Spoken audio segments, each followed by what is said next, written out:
before we start up the movement? How long we gon' keep letting them do us? How long before we start up the movement? How long we gon' keep letting them do us? How long before we say fuck this piece shit and grab them clappers? How long before we lose our voices shouting Black Lives Matter? How long we gon' keep letting them disrespect our president? How long we gon' keep letting them terrorize our residents? I'm sick of this shit, it's word to Bernie Mac. How long before we police ourselves, take our own streets back? How long for Uncle Tom here and hate on this shit? How long before they take a shot at me for making this shit? How long I gotta wait for justice for Josiah Shaw? How long we gotta fake it till we can take it and whack 'em all? How long we not gonna make these youngers pull their pants up? How long we gonna keep letting them shoot us down with our hands up? How long we gonna keep killing our own and making these streets hot? How long will what I say to you stay with you when the beats stop? How long's your attention span? How long you watch the news? You ain't down to shake shit up with the rebels for the cause? I ain't talking to you. Yo, what's going on, everybody? How y'all doing, man? And yes, it is true. Your boy got his camera on and he's ready to go. How y'all doing today, man? It's your boy, Mr. Provoke Thoughts, and we in the building. We getting ready to talk about a couple things, man. There's a lot of stuff going on in the media, man. We got a whole situation with a whole Trump. Of course, we still got R. Kelly still locked up. We trying to get this man up out of this jam, yo. But in the meantime, in between time, man, we gonna keep this thing cracking, man. I got my boy that jumped in the scene ASAP. So we gotta roll. We gotta go, and we gotta do it right. What's going on, Big Vi? How you doing, baby? What up, though? What's up with you, man? How you feeling? What up, man? Hey, man, you see, I'm working hard over here. No, yeah. See, I'm working hard. I got a little video vignettes and shit, man. I'm doing, man. I'm just trying to make it happen, man.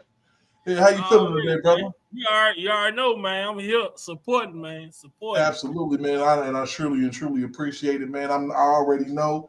You know, I'm kind of paying attention to, you know, the things that you said about how I need to conduct myself, how I need to make things work on YouTube, and I'm trying to, you know, build a little bit of a presence, man. Trying to put myself out there. I mean, consistency, man. Consistency. Absolutely. That shit consistency and quality, man. You know, you gotta have some quality because there's some trash going on out here in these streets, man. You know, so as you can see, man, I said I'm gonna go ahead and decide that. I told you I was setting everything up, you know, getting everything. I like that background. Oh man, the background's official, you know what I'm saying? That's actually real stuff, man. You know, if you look all over this thing, if I can branch it out, if you can look over here in this upper corner, you see what I got my boy over there. Up there. Oh yeah, if you go over here, I got Kel right there. You know what I'm saying? I ain't playing, man. You know, I mean, and truth be told, it's a tribute to, you know, music as I knew it, as I grew up, as it expanded and everything, man. And I just try to, you know, a lot of this stuff that I deal with, man. You see, I even got Eddie Murphy behind me. Look, you see Eddie down here.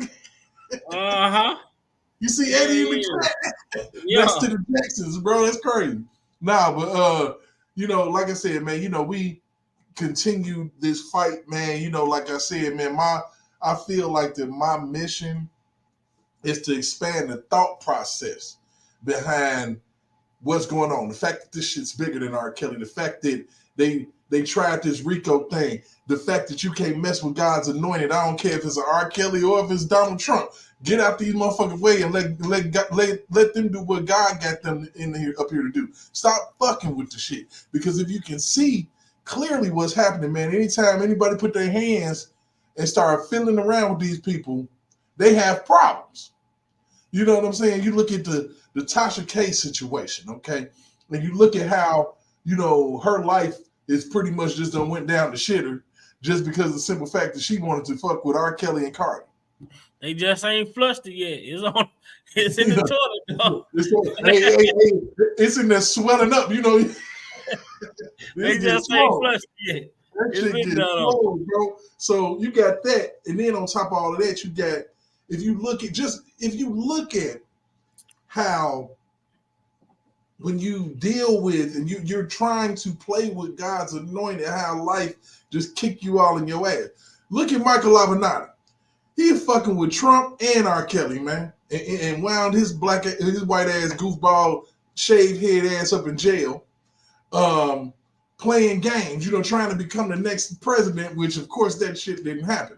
Now, No. and the same cat was fooling with R. Kelly, man. Same cat extorting Nike. The only people that had the balls to get him was Nike.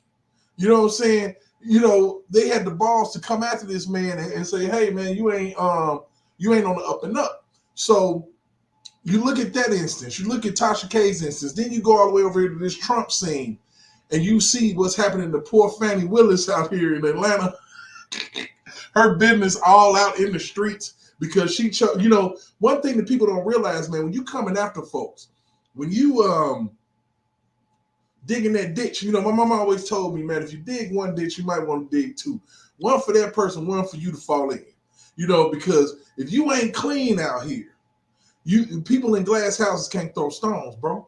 Right. And that's just the way that it is. And we seeing it. We literally seeing what our parents told us and just what's really true as far as how nature takes its course in this world, man. Because when it comes to the natural order things, when you do right come to you. You get it tenfold. When you do wrong, it come back to you tenfold. So that's what we do, man, with all these people, man. And it's crazy because, I sit up here and I look at the situation with Fannie Willis, and it's unfortunate, man. People be living their best life. She was out there, being a lawyer, doing her thing. She probably smashing dude the whole time. Who knows? You know what I'm saying? I feel like if it broke up a marriage, it was going on forever.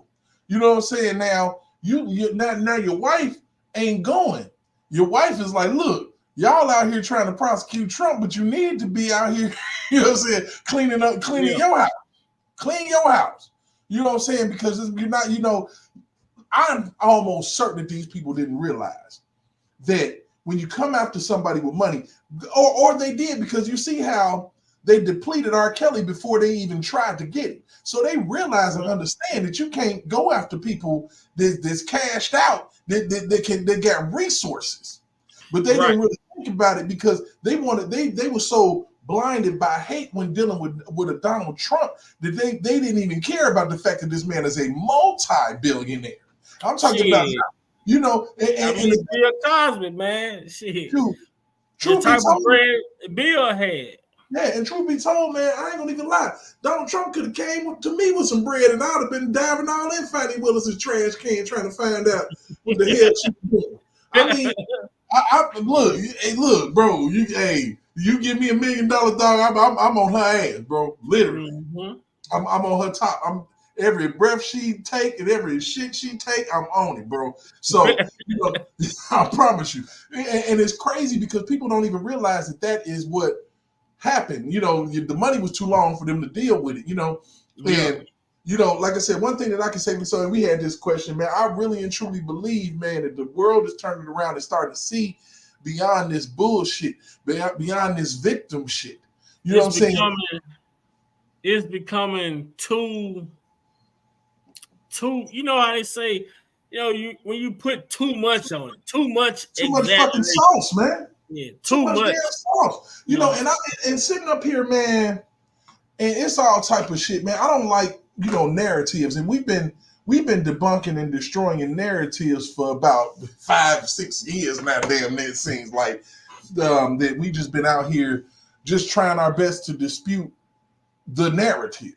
So it's crazy because you sit up here and you get to talking about racism and who's a racist and what's that, and then you want to just put racism on the dude because it's like, to me, when they called R. Kelly pedophile, you put that stigma on somebody, it's unforgivable. People stop thinking.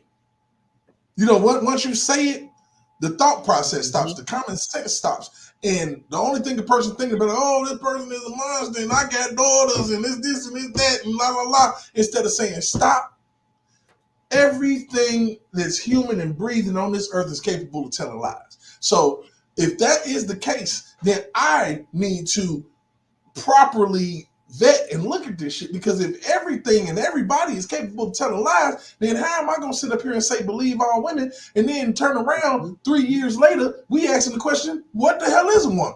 This shit don't make no sense. So I'm supposed to believe what? You don't even know what the fuck it is, but I'm supposed to. You don't even know what the fuck I'm supposed to believe, but I'm supposed to be like, all right, yeah, it's all good. True story. Man, even when you look at what I had posted video a couple days ago when a woman came out a couple months back talking about, man, this guy hit me upside the head with a brick, and all these black guys stood there and let him do it, all because I didn't want to date him, this, that, and the third. Now she's being prosecuted. She's being prosecuted right now. And it says, let me see if I got it in here. It says that woman who claims she was attacked by a man with a brick charged with felony theft by deception. So why can't these women, I wonder if these females in this R. Kelly trial going to be charged with this same charge, felony theft by deception.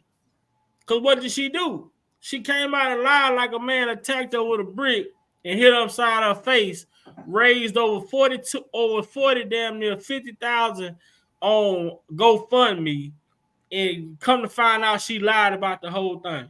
Of course, man, because that's what happens, man. That's what's always being done, man. We always getting, the complicated lie seemed to be swallowed easier than the simple fucking truth, man. So you got people out here, man. Like I said, I've been going around, man. I just been asking people because I don't even give a shit no more, bro. When it comes to life and bullshit, man, I ask people the real questions, like, motherfucker, who you in this store and you complaining and sighing and bullshitting about contemplating what you want to buy, whether you want to buy some leg quarters or some fucking wings because the prices are so fucked up that you might want to go ahead and get them drumsticks, But we sit here. And when you ask that question, oh, well, who do you choose to vote for? Who is your choice? And what's this? Oh, well, I ain't voting for Donald Trump because he's a fucking racist and all of this shit. But if you just pay a little bit of attention, motherfucker, just pay a little bit of attention to what's really going on. I'm going to go ahead and drop something on us real quick, just so people can just go ahead and get rid of Mike Tyson was greeted at his door at 1 o'clock in the morning by a woman. He then... Well, we don't need to go through the case again. It's ridiculous. The woman was dancing at 8 o'clock, and this guy's in jail for 6 years. I don't understand it. I think it's wrong. I think... Yeah, but the process of law prevailed. So then you came one of the worst defense lawyers I've ever seen. This was the worst defense. I mean, their defense essentially was that anybody that goes after Mike Tyson knows she's going to be raped, and therefore Mike Tyson... This is his defense. I think it was a horrible job. Well, everything you say may be true, but still in all, you can't come in and say, okay, let's put the decision of the court aside. Here, I have a... I never said that. Well, I think that was the impression people had of it. So basically, look, check this out. They call this man a racist, right? I've clearly showed you right there. He said the whole Mike Tyson thing is bullshit. Now, if you're a racist, I think you're muted, baby. You're muted. See DV Wild over in the chat. What up, DV? So talking about the allegations with old girl. Yeah, with the lady from the hotel. I could get you a better one. I can get some better volume on this because truth be told, man, the dude been defending. He defended this man like it's crazy. So you want to sit up here, you want to say, the man racist, he don't like black folks, and this, that, and the other. But if you don't like black people, you don't like black people. If you're a racist, you always think that a nigga guilty. Mm-hmm. I don't give a shit what the fuck. If you're a racist, you ain't looking out for nothing and nobody, man. Agree. Go ahead and put my boy DV up here, man. What's going on, DV? Wow, baby. You got to jump in, man. Hop on in. Man, so basically, like I said, when we looking at things like this, and we got my boy Lex coming in. What's up, man? All right, so what's going on, Lex? How you feeling, baby? What's going on, man? I'm just jumping in and see what y'all talking about. I'm on. Man, we talking about some of everything, man. We finna. Oh, okay. Y'all got a big old pot of. Y'all got a big old pot of. Y'all got a big old pot of goulash going on there, huh? Oh yeah, big old gumbo pot, man. So like I tell anybody, man, my mission and the way that I see this shit, man, is We done dove into R. Kelly and we done talked about it, and trust and believe me, if something come up or if I feel the notion of something compel me, because I'm talking about tomorrow, I'm planning on doing some shit. And even tonight, we gonna do some shit. Okay. Okay. That sounds so like a plan then. Yeah, so basically, my thing is connecting all of this shit, because you see, one thing that always triggered me was the Donald Trump R. Kelly connection, man. That intrigued the shit out of me. Because, and it was just simple. It started simple, and me and Big Fat talked about it. I'm like, damn, it's kind of interesting and shit that R. Kelly, the only black man ever charged, only human being charged with RICO by himself. And then he turned around a couple years later and he charged the first American president in history with a RICO. Where in the hell was R. Kelly arrested right in front of? The Trump Tower. Who was the lawyer that they was prepping to be the president that started all of this shit? Man. The first person that he went after Trump heavy with the porn stuff, and then he came out the camp with the porn stuff to the point where Tucker Carlson called him the creepy porn lawyer, bro.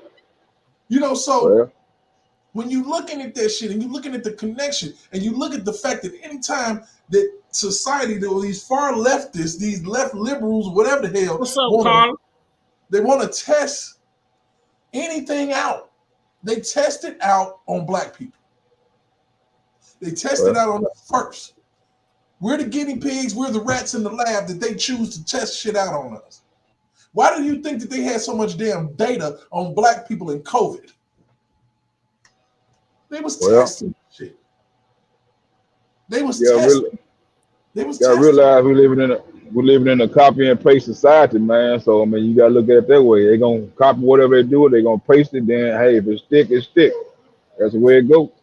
Absolutely. Now the thing about it is, I ain't going for the stick. You can try your best to make that shit stick with me, but I'm a common sense thinker. I ain't got time to do nothing but use my brain and try to figure out where the hell things is going wrong and why is we getting treated the way that we getting treated out here in these streets, man. Because to be honest with you, man, I really feel like that we as a people will tend to perish because of our lack of knowledge. Because of our inability to change our thought process beyond what we have been trained to believe, you know, which that's been black people's issue for a long time. One of the biggest problems that we had, we didn't even believe we was fucking free when we got free. How the hell can you be that oblivious to the point where you don't even realize your ass is free? And it's crazy because the Democratic Party has been designed to make us believe that we're going to have some shit that we're never going to get. What's up, Carl? You know, that's it, man. That we're never going to get, man. And, you know, now, if you look at, okay, so I'm read this. He said he likes rich black people because he's obsessed with black culture. He's known in history for being a racist. Look at the remarks that he made at the Central Park 5. I would safely say that he didn't say them niggas. He didn't say anything like that. I mean, we gotta look beyond. Just think about it. You got a bunch of kids, and I'm not saying because them cats went to jail for absolutely fucking nothing. So let's go ahead and kill that. They went to jail for nothing. But you got to think about it. Paint is paint, and when you get painted a rapist, and they've been doing this same shit for years. So when you got to think about it. People change over time. Now we can talk about him being racist, but then we can talk about Joe Biden and the fact that Joe Biden put together and helped Bill Clinton put together the crime bill of 1994 that locked up more niggas than you could ever want to think of. I'm talking about aunties and all of that shit. That was the most racist shit ever. Now, when you get a person, when you get a person talking about we need to secure our borders, because we got a whole bunch of terrorists coming in and we need to build a wall. See, the thing about it is that I personally would rather and no, the N-word is not the most single identifier of racism. Racism is actually the systematic process of trying to keep a race down by any means necessary. I can also debunk that. I'm from Gary, Indiana. When I was a teenager, there were no jobs in Gary, Indiana. The steel mills are dried up. The only person that actually put a job out was Donald Trump. The thing is, you always come to something to say that, but the thing is, you actually have a question. When is the last time, young lady, that you listened to a full, and I'm talking about a full speech from Donald Trump or Joe Biden, for that matter? You know, we're not going to debate and dive into this because I'm going to feel like I want to feel, you're going to feel like you want to feel, and that's fair. That's why we live in this country, and those are the rights that we are supposed to protect, your rights and mine to have an opinion. So honestly, have you listened to a full Donald Trump speech, and can you tell me what his platforms are and the things that he wants to do for our country? Can you say the same thing about Joe Biden? Because I can tell you right now, Joe Biden ain't talking about shit. The only thing he's saying is Donald Trump's a bad man. He's not trying to help anybody. He's trying to help him. He's trying to help the Democratic Party to keep this bullshit going so we can have high gas prices, high taxes, an overrun border. And the next thing you know is they're going to activate all of these active people that they let come over here for free. And we're going to be fucked if you don't pay attention to it. We used to have laws that stated that anytime you come into this country, you had to be vetted. You had to apply for actual citizenship. You didn't get shipped off to other cities and the Democrats say, well, hey, yeah, y'all can go ahead and pick the fields. This is what the Democrats are saying about these people that are coming over here. So who's the racist? They want free labor. The same thing that they wanted from our asses. And the thing about it is that we can't get shit. We can't get a damn thing. I went to Walmart the other day and it was 3 different Mexican couples, or they might have been in the same vehicle or whatever. And I'm not dogging them out or nothing, but you got all of these people, and then you look at it, and they got food stamp cards and shit. Can't speak a lick of English. The lady had to come from behind the counter to help this woman to get food stamps, bringing her shit up. And I'm not saying. I know that is shit going on in other countries. And I know that there's people that need to get the hell away from that. But the thing about it is that there is a system in place. There has always been a system in place. I can't go into a place and start fucking working just because they say a now hiring sign. I got to fill out an application. I got to do a background check. I got to do a drug screen. And they have to make sure that I am the person for the job. I can't just sit up here and rando bando, just go anywhere. Anytime you go into an apartment, you have to be vetted.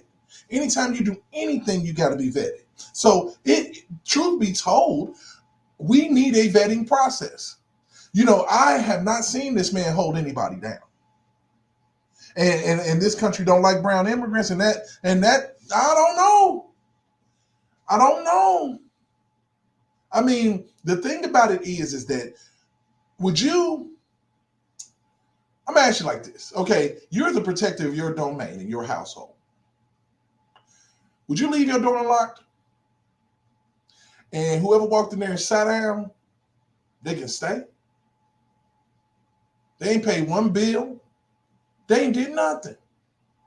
But they come in, they walk up to you, and your refrigerator come and get your favorite drink, get your favorite food, smash that shit right in front of your face because you have an open policy at your house. So if this is our house, you're supposed to protect yourself at all times, at least to the best of your abilities. You know, we got attacked by air in 2001. We could literally easily get attacked by ground right now because our borders are wide open. Hate or love. You know, you can sit up here and say Donald Trump's a racist. He might have some bigoted out. I don't know what's going on in this man's mind. I have meticulously combed through speeches. I have meticulously listened to him as a young person, and this is just me being fair. When he was in his 30s and just being fair and just listening to what was happening when he was coming up. And you can say he like rich, but see, the thing about it is racists don't like no black people. I don't give a damn if they're rich or nothing. You're just a nigga. So, you know, there is no in between, no middle ground. There's no placating with this. Because if you're a racist, you're a racist. If you're not, you're not. There's never been anything like a halfway crook. You know, now I do appreciate the fact that a man can be a man and speak what a man thinks, and the dialogue opens up. But the problem is that we've sat here for years, for about 5 or 6 years, and told people that they can't talk about shit. That's what we've done. We've told people you can't talk about that, or you can't talk about these people, and the dialogue is closed. And people can't express opinions, and there can't be a common ground met because we have a media system, we have a government system that feels like that they can tell us how to think. They've told us and repeated over and over again, just like they repeated over and over again, that R. Kelly was a pedophile. The same people that did that same thing to Donald Trump. They run media bullshit. So if you can believe that, then you can believe everything that they said about R. Kelly, which I don't, which I vet everything, which I make sure that I pay attention. So when I do come to you guys, I'm coming to you with some sensible stuff. I'm not sitting up here just talking out my ass. I mean, I compel everybody, anybody, to do their research. I compel you. And if your opinion is that of him being a racist, that's perfectly fine. That's perfectly fine.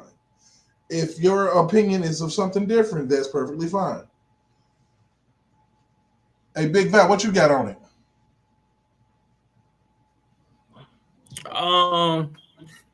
Shit, man. When it comes to the Trump and Biden, you know, as far as the races go, I mean, like I was telling you before, man, I say shit. We had Barack Obama run for president. Okay. We had Barack Obama run for president for 2 terms. And he was supposed to be, quote unquote, the first black president ever or whatnot. But then you got somebody like Joe Biden who come out and during his campaign who speak about his kids not going to schools with, you know, people that looks like us. Absolutely. Crime bill that he was a part of and everything. And then they come back and say, well, this white man, Joe Biden, got more black votes than any president that ever ran for president in this country. That speaks volumes to me.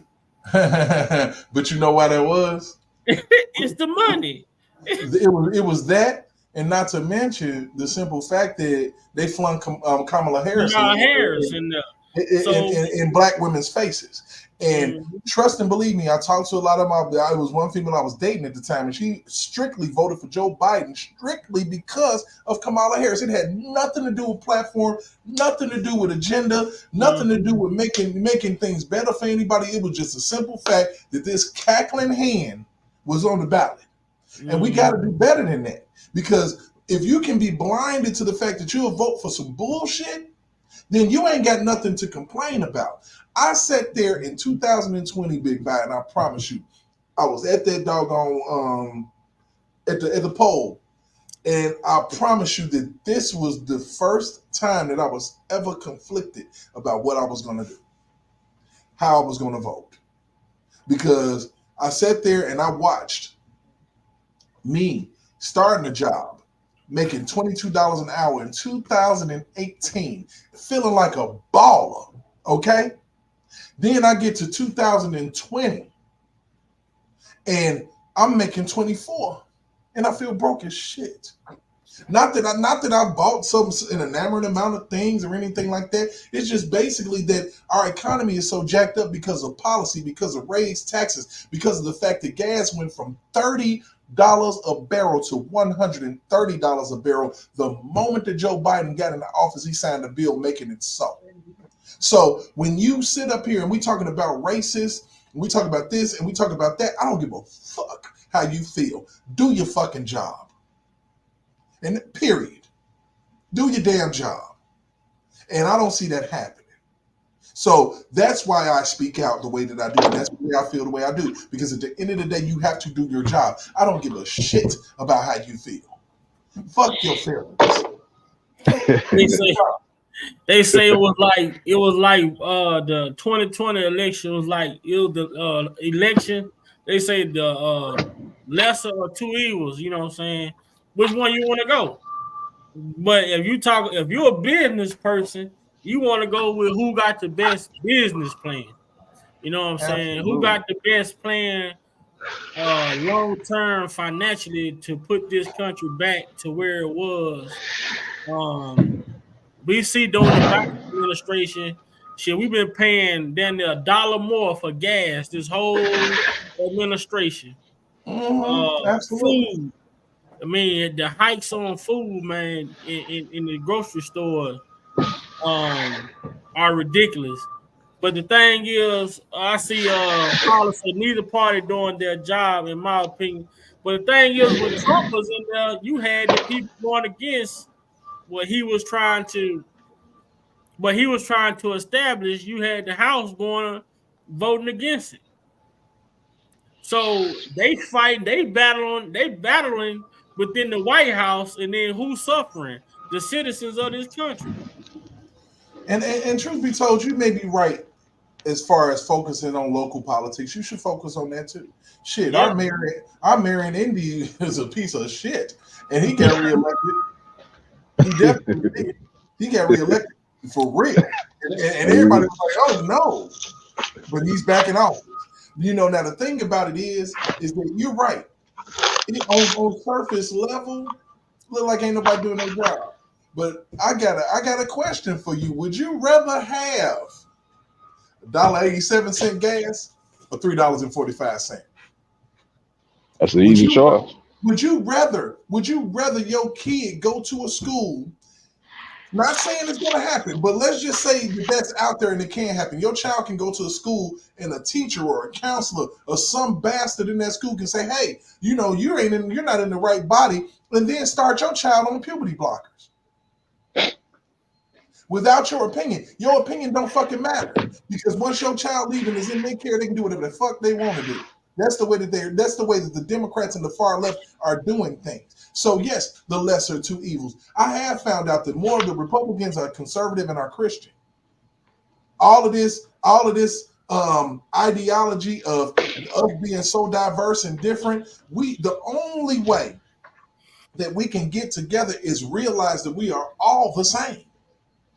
We all got the same pain. We all are trying to overcome the same situations. We can all get caught up in this same system. So we're all the same. I don't give a damn if you're a man and you put on a motherfucking dress. At the end of the day, if somebody cuts your dress wearing ass open, you're gonna bleed red blood. So we got to come up out of that. Oh, differences, and we're so different, and we're so different. The more different you are, the more the same you are, because everything is in a circle. So we have to get to a point in our thinking where we can realize that our differences and our similarities is what makes us great. But if we focus on one and not the other, then we are screwed. Because at that point, everybody's a narcissist. And that's pretty much what happened. When COVID came out, it broke out the narcissism in everybody.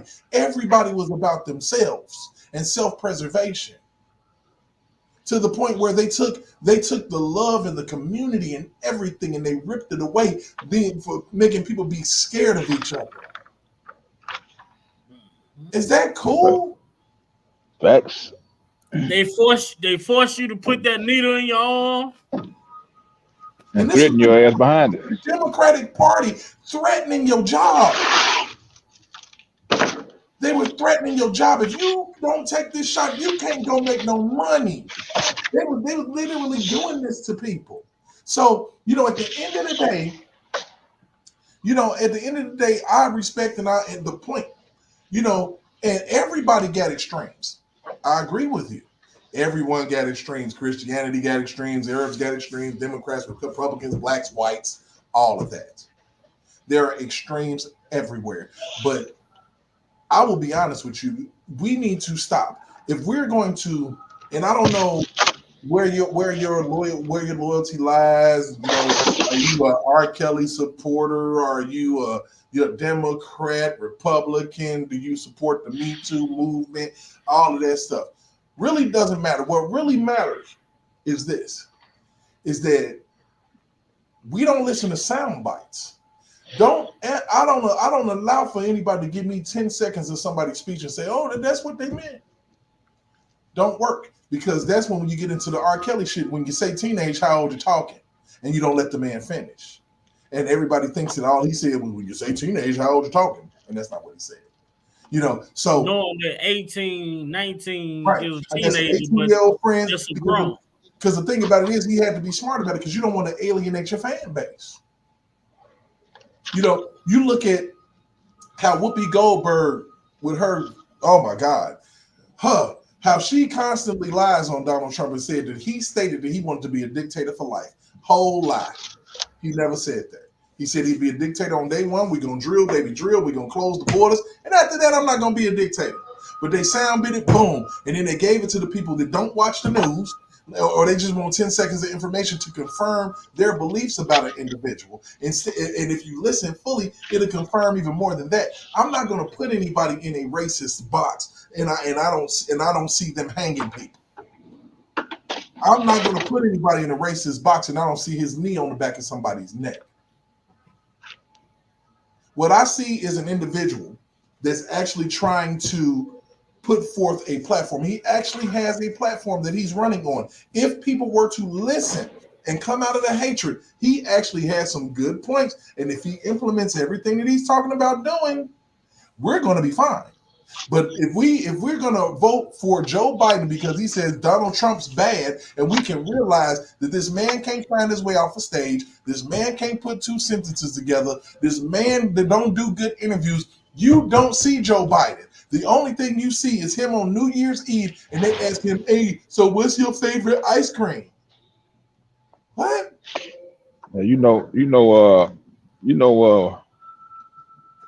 Froghorn, Leghorn ain't gonna do nothing, man. Hell no. He ain't gonna do a thing.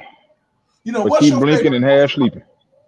What's your favorite ice cream? Now you sitting up here and you under a hedge of media protection. Media protection that they're literally like, you don't see. He didn't fall yesterday. He tripped over something. What, over the air? I mean, we got to do better than this. I mean, come on, we not that stupid. I don't understand how people are acting this stupid. You know, and but I get it, because this is what it was happening when we were watching Surviving R. Kelly. People were acting this stupid to believe that there was women chained up in the basement and they arrested this man, had this man in jail, and ain't no dead female stinking in no basement. And who saved him? Not only that, shit, a week later, news come on Facebook Live, a man walking down the alley and find a woman chained up in the basement of an abandoned house. Right. But yet you want to blame this man. You want to blame this man and say, "Oh my God, he's a racist. Oh my God, this and that. And oh my God, this." No, not necessarily true. Not true at all. You know, one of the main things that, you know, people want to realize, what people can paint you anyway. You can turn around and paint me with the same paintbrush you painted R. Kelly with, if you wanted to. And judging on if it gained any traction, you ain't gonna see me no more. Because I ain't got R. Kelly's money, or had his money that he had, so I'm sure carrying my ass to jail. Yeah, you're absolutely right about that. The lie detector determined, young lady, that was a lie. Nope. Yeah, Big Vi. Yeah, Big Vi had brought up that little scenario about the girl out there in Chicago being chained up, and I just thought about it. I said, well, that only got a little bit of play. It didn't get too much play, but a couple of people knew about it, but they didn't just explore and see what transpired after that. It didn't go in the social media atmosphere too long. It kind of died down. Whereas the R. Kelly case, it just kept rolling like an avalanche. And here we are again.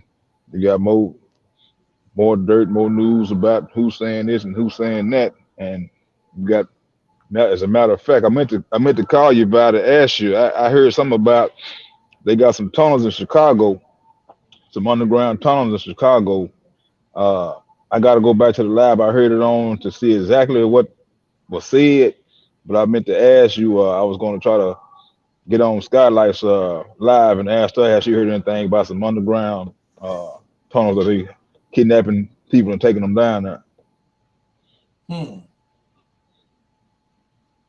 I don't know if this y'all first time hearing about it, but when I heard about it, I said I'm gonna have to reach out to somebody who live down there or who been down there and see have they heard anything about that. Yeah, man. Cause that shocked me. I said, yeah. So I mean, but like I said, we got a lot going on, and it all stinks to high hell. And the problem is that a lot of people are blinded by their own hate or their own perception of what they want to believe. But one thing that I can safely say is just watch how instead of, because I'm going to do my content regardless because that's what I've been brought to do. But a lot of people, I just challenge. The challenge is not complicated. The challenge is to not listen to the rhetoric that CNN, MSNBC, and CBS, even Fox News, whomever, I would say, listen to the person. Listen to what comes out of, like what R. Kelly said, the horse's mouth. And stop allowing for these fake ass journalists to put their spin on it in front of your face. But this part right here, like this is what I like about when you come on these platforms. Because when you have people who have differences in opinions, you can have a conversation and try to come to a resolution to understand, like, hey, well, maybe we both being blind, or maybe this, because the only way you can get to an understanding about a situation is see the perspectives that everybody is looking from, like we do with the Chaos case. People came out, they felt the way they felt, but imagine how many people we have changed the way that they thought about the R. Kelly case, the way that they look at the R. Kelly case. A lot of people that watch Surviving R. Kelly, they didn't give this man no chance at all. And then we come out on the platform and had these conversations and breaking down each individual person and what part they played in bringing this situation to the media. Now people who was once believing that R. Kelly was such a monster, now they sitting back like, hold on, we've been bamboozled. So a lot of like what especially with politics, it's all about the conversation. You know what I'm saying? I'm gonna let you say what you say because we know people don't feel how they feel. Absolutely. And the thing about it is that and I'm cool with the conversation. And it's I don't have a problem. I love talking to this young lady. Oh, yeah. I mean, I really this JoJo old lady. I ain't gonna say old lady, but this JoJo girl, Carla. Okay. I mean, now the thing about it is, of course, we got, and it's true, Valenzuela is what, 18.9%, of oil reserves, and they are the highest, next being Saudi Arabia, but I don't see that affecting us when we were trying to become energy independent and drill our own. If you're trying to drill your own, when you're buying from others, do you realize that it costs you more? Like, let's just say hypothetically, I sold weed, okay? And I'm buying from a Connect. And I'm buying from this Connect at, I would just want to say at a clip that's, a little bit more expensive for my taste. And I say, hey, I'm going to go get me some seeds and I'm going to become independent and I'm going to grow, cultivate, and all of that. I'm going to have more money and the price is going to be able to be lowered because of the simple fact that it's in-house. One of the main reasons why we are going through all of the shit that we're going through right now is because of outsourcing. is because of outsourcing. Every damn thing in this world is made in China, it seems. Everything. To the point where now we're about to be, the play is this. They're trying to get us into electric vehicles. That's the play. If you don't know it and you ain't been paying attention, that's pretty much what the Biden administration wants. They want us in electric vehicles that can only go so far. If you run out of juice, you gotta sit there for hours. That's what California is pushing. You gotta sit there for hours. Ain't no more cross country trips to go see your family for Christmas in your car. Ain't no sightseeing and going and seeing the Grand Canyon no damn more. You know why? Because you might have left your charge at home. So we got to realize what's being done to us, and realize that there are. I don't care who it is, and this is the issue that I have. We can't holler and scream and yell injustice in one spot, and then it's clear injustice happening in another spot. But we ignore that injustice. We ignore that due process violation just because we don't like the person. That is the same exact thing that happened to the king of R&B, R. Kelly. People looked the other way while they set him in solitary confinement for 75 motherfucking days. And that's a due process violation. The man had not been convicted of anything. Like I said, we're going to compare and contrast. The man had not been convicted of anything. The 14th Amendment due process means nothing. What's up, Darlene? Hey, Darlene, how you doing? Due process means nothing. What we need to do is we need to pay attention to what the law says and pretty much allow for the law to be the law. It makes no sense that systems have been circumvented so badly and so poorly that we are accepting of this BS. Racist or not, bigot or not, horrible president or not, that man don't deserve to be in jail for shit. Just like R. Kelly don't deserve to be in jail for shit. You're the president of the fucking United States. If he need to be in jail, Bill Clinton need to be in jail, George W. Bush need to be in jail, Ronald Reagan should have been in jail in the 80s for the shit that he did to us as black people. But they say that list came out, but it was redacted, huh?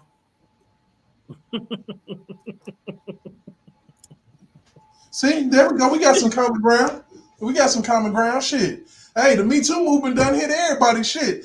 Me Too movement done hit Trump, Cosby. Look, man, everybody. Like, even white people, man. White people didn't about the white people. Vin Diesel. Damn it, Vin Diesel. I mean, and once you get hit with that shit, you can call it a career. If depending on how long your money is. Now, see, the crazy thing about it is Donald Trump ass is impenetrable because his money too fucking long. They can accuse him of all type of shit. They can say, oh, he said grab him by the coochie. He was talking about what famous people do, and y'all took that shit and gave it to him. Like, you just be grabbing women by the coochie. Thank you, darling. I doubt it very seriously. Nah, yeah, due process did not ever have people like us in mind. But then again, it did. Because the 14th Amendment was for equal protection under the law. Well, you have to have. Seems like you have to have the right legal representation in order to get the due process to point you out as a person when you go inside of that courtroom, and not like regardless of they want to take R. Kelly. They want to take R. Kelly to court, but when R. Kelly enters into that courtroom, he's not R. Kelly. He's Robert Sylvester Kelly. And the thing is, you got to have an attorney who's capable of separating R. Kelly from Robert Sylvester Kelly. And in R. Kelly case, what we saw that the people that was representing him in the beginning, they was representing R. Kelly. As if Robert Sylvester Kelly didn't exist. Right. And see, the thing about it is that people don't even realize that he stated so many different times that, man, look, R. Kelly is a brand, man. Robert Kelly's a person. At the end of the day, that's like me. Provoke Thoughts, that's a brand, bro. That ain't who I lay down as at night. When I'm making love to a woman, she ain't saying, "Oh, provoked." Nah, she ain't saying that shit. She might say, "Daddy." You know that shit get you in trouble. You know R. Kelly fucked up daddy for everybody. You can't. He fucked that up for everybody. I'm like, shh. The neighbors might hear you. Don't say that shit too loud. You know, but at the end of the day, man, people don't realize that, it's, you get, just like you got the work version of you, and then you got the version of you to come home and have you a beer. I mean, it's so many different versions of us as people. We have the party, the turn up version. We have the sick version. We have so many different versions of ourselves, but at the end of the day, we try our best to be the same every day. We try. I mean, is it something that can be done for the most part? Yes, you can, if you stay noble and stay conscious and stay aware, yes, you're going to be fine. If you're going to, but the thing about it is, of course, I'm going to definitely continue to stand on my box. As much as people hate Donald Trump, the way it looked, he going to be our next president, bro. I mean, unless by some unforeseen thing, he's going to be the next president. And he said something so profound, no matter whether you racist or not, it's the truth. If they had just played it straight and didn't try to indict, didn't try to impeach, didn't try to, do all of these different things, blocking from Twitter and all of this stuff, if they had just played it cool, he'd be wrapping up his presidency in 10 months. Colin need to come on the panel, man. Look, in 10 months, he would have been wrapping this shit up. You know what? We ain't got to worry about it. Hold on, we're gonna put her in there. We're gonna put her in the game. If she want it, she can go ahead and get it. And the thing about it is, and this is true, regardless of how you feel, this is absolutely true. Literally in about 10 months, he'd be wrapping it up, he'd be leaving government, and it'll all be over. But now, with all of the shit that they've done, stealing an election, because that election was trash. Yeah, I mean, regardless of what you want to think, elections ain't never been pure. They was killing niggas for trying to go to vote. So it's never been pure. I mean, shit, man. I know for a fact in the South, me being from Louisiana, I remember my great grandma passed away. Shit, my uncle passed away. My cousin passed away. Man, these people were still getting voter registrations, man, for years. Probably still getting voter registrations to this day. And these people think that shit ain't by design? And these people been gone 20 years, man. I mean, now we sit up here. I can remember when I was a kid. I'm like I said, from Gary, Indiana. We had the first ever black mayor in America. That was one of our linchpins, which caused for the biggest white flight situation. They left. They was like, "Oh no, the niggas running it. It's time to go." And I had Richard Gordon Hatcher as the mayor for my childhood life until another black mayor, and it was black mayor after black mayor after black mayor. And unfortunately, the way that the administration is set up, and I can definitely agree, when they don't give a shit about you, your policies can't get through. This is all true. So a little bit of this and that, I agree with you. When it comes to certain situations, I definitely agree with you. I done been behind the 8 ball. I done been behind bars. I done been in that box. I know exactly how the system don't care about you. But shit, at the end of the day, we got to care about ourselves. And at the end of the day, I would rather have somebody who is aware when they wake up as our president than the motherfucker that don't know he woke when he woke. Mm-hmm. Was created as another way to enslave black people. Now, the prison system was to fucking keep goddamn funding the business, keep funding their corporation. But they don't give a damn if you black or white. Your ass going to work. So this shit is going to take me back to the 90s. and the Joe Biden crime bill and the rap game. And the fact that Busy Bone, was it Busy Bone or Lazy Bone, did an interview talking about that in the early 90s when they came out with their first Bone Thugs and Harmony album, they ended up getting pulled into a meeting. And you talking about Crazy Bone? Yeah, Crazy Bone got pulled into this meeting where they asked him to, pretty much gear his music towards the death and destruction. We talk. Think about it. Anything that's repeated to you, you believe. You believe it. You believe it. You believe it. If it's repeated over and over and over and over again, if your mind is not cognizant to say, "Hey, something not right with this shit," you believe it. You watch the only way that they was able to get R. Kelly the way that they did is they repeated that shit over and over again. They were in a smear campaign on this man for one.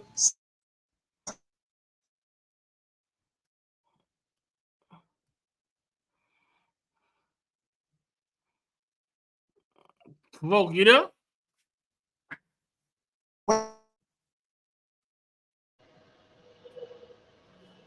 Like the Wi-Fi monster done got it.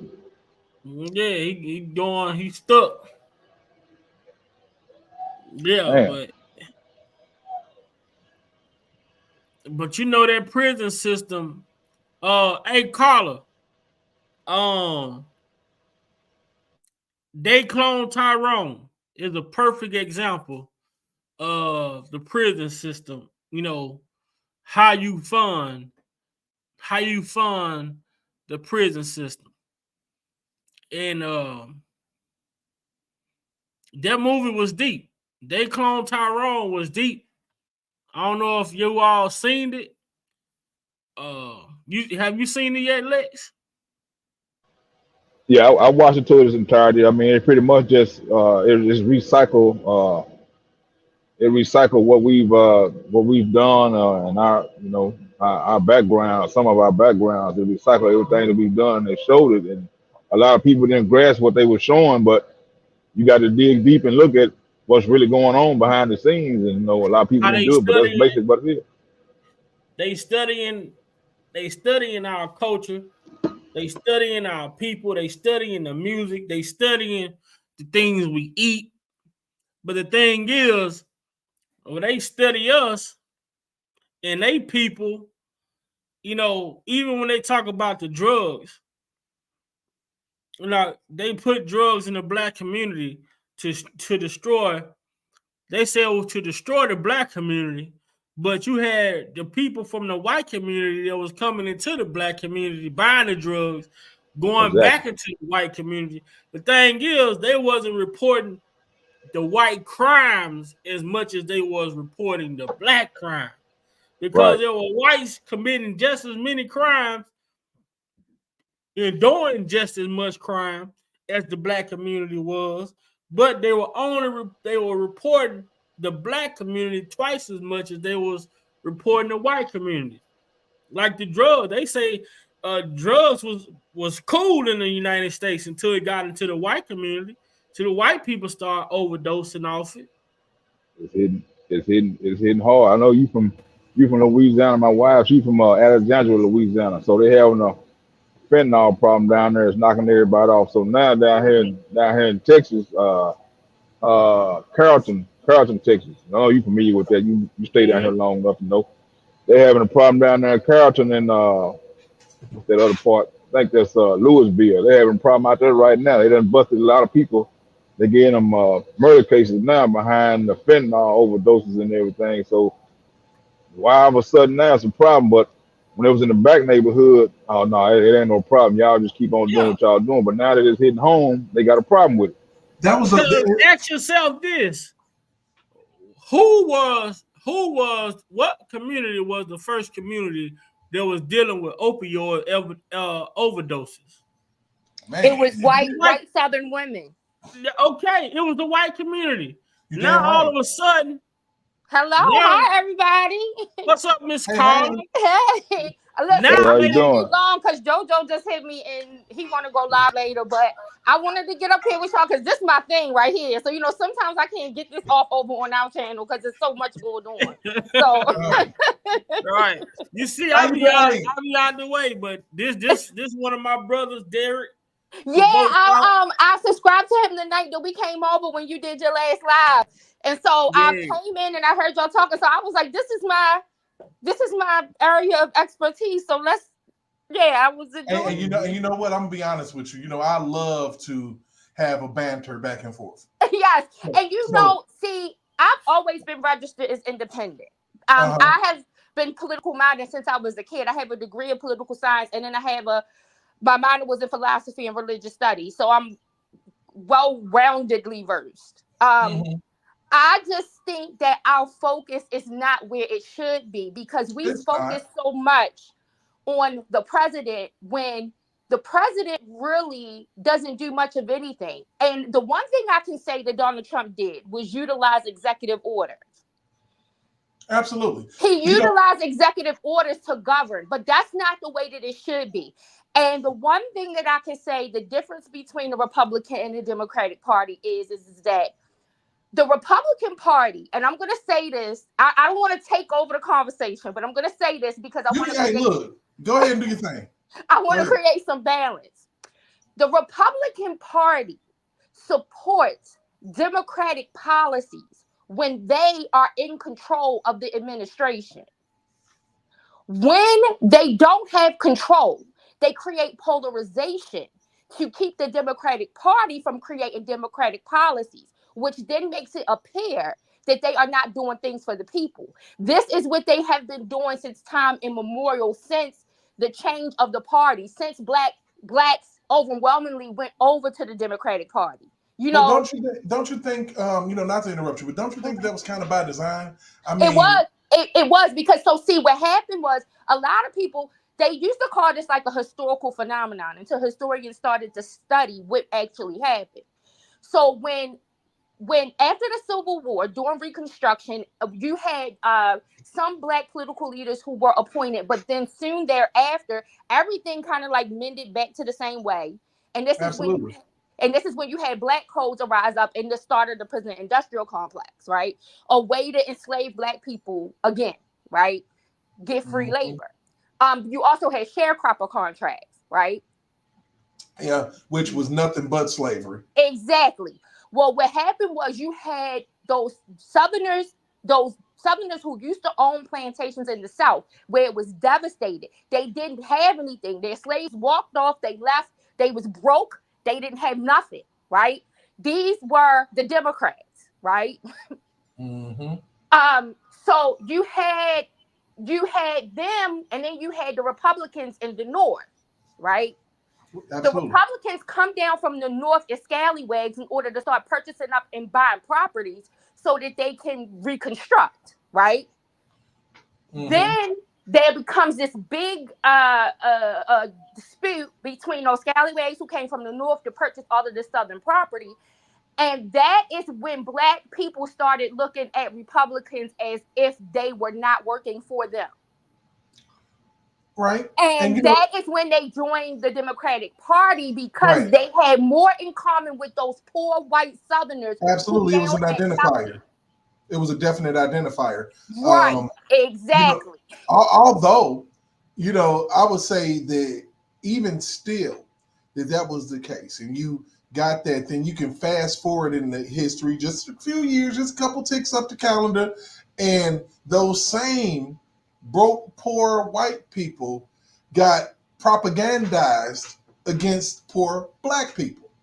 You're right, because you got to think about it. They were people who were part of the Confederate.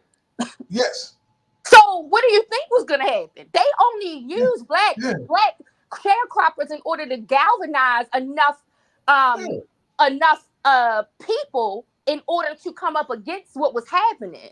So, if you, other than that, look at all of the Confederate monuments and memorials that existed in the South that overwhelmingly taken over by the Democratic Party. The Democratic Party took over a lot of that because of that. So this is when you saw this shift take place. But so that's why when people wonder what happened, a lot of people don't know historically what happened or how that happened. But this is how that event took place. My whole thing is that I don't believe either party system is good for the country. And you're right. You're absolutely right. You know what? I'll say this, and I'll let you keep on going. Mm-hmm. I, just like you, are independent. I try to play things down the middle, Mm-hmm. and because that's the only way that, in this R. Kelly fight. Right. Sure. The only way that I can get to where I am right now with it is to play it down the middle. As much as I'm a biased R. Kelly fan, mm-hmm. I had to play it down the middle because I got a daughter. Exactly. That's the point. I think we all need to remember. I have 3 biological daughters and a son. We all have to remember that as mothers, we have daughters and sons, and we have to see. Most people, me and JoJo have this conversation all the time. I told the middle ground is the most dangerous ground to be in because mostly everybody else lives on extremes. And neither side wants to trust the middle because they feel like, oh, well, you agree with these people over here on some things, and then you agree with these people over here on that. And so they call you what is quote unquote lukewarm, right? No. When in all actuality, you're the third side to the story. Exactly. It's a balance. You have to balance the scale. It has to be a beam in the scale. Yeah, you're the third side to the story because there's 3 sides: your side, their side, and then there's the actual truth. Absolutely. So when I discuss these things as far as Trump versus Biden is concerned, trust me, I know Biden's a racist more so a little bit than Trump. I think that Biden, if he could, we could have an interesting conversation about that crime bill. I just don't have the time. That crime bill, I got an uncle still locked up. You said what? I got an uncle still locked up. Yeah, listen. I got a son and an ex-husband locked up. So you ain't beating me. You ain't beating me. Okay? I got homies. And Kamala Harris, man, she was a part of that crime bill too.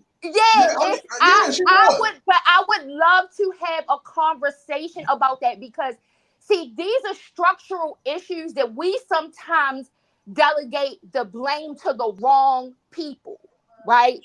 Mm-hmm. Because let me explain, okay? So I'm gonna just try to briefly go over it. The legislative branch is there to legislate, but they don't give power to implement, right? To execute and implement. They can only legislate, so they only create laws, right?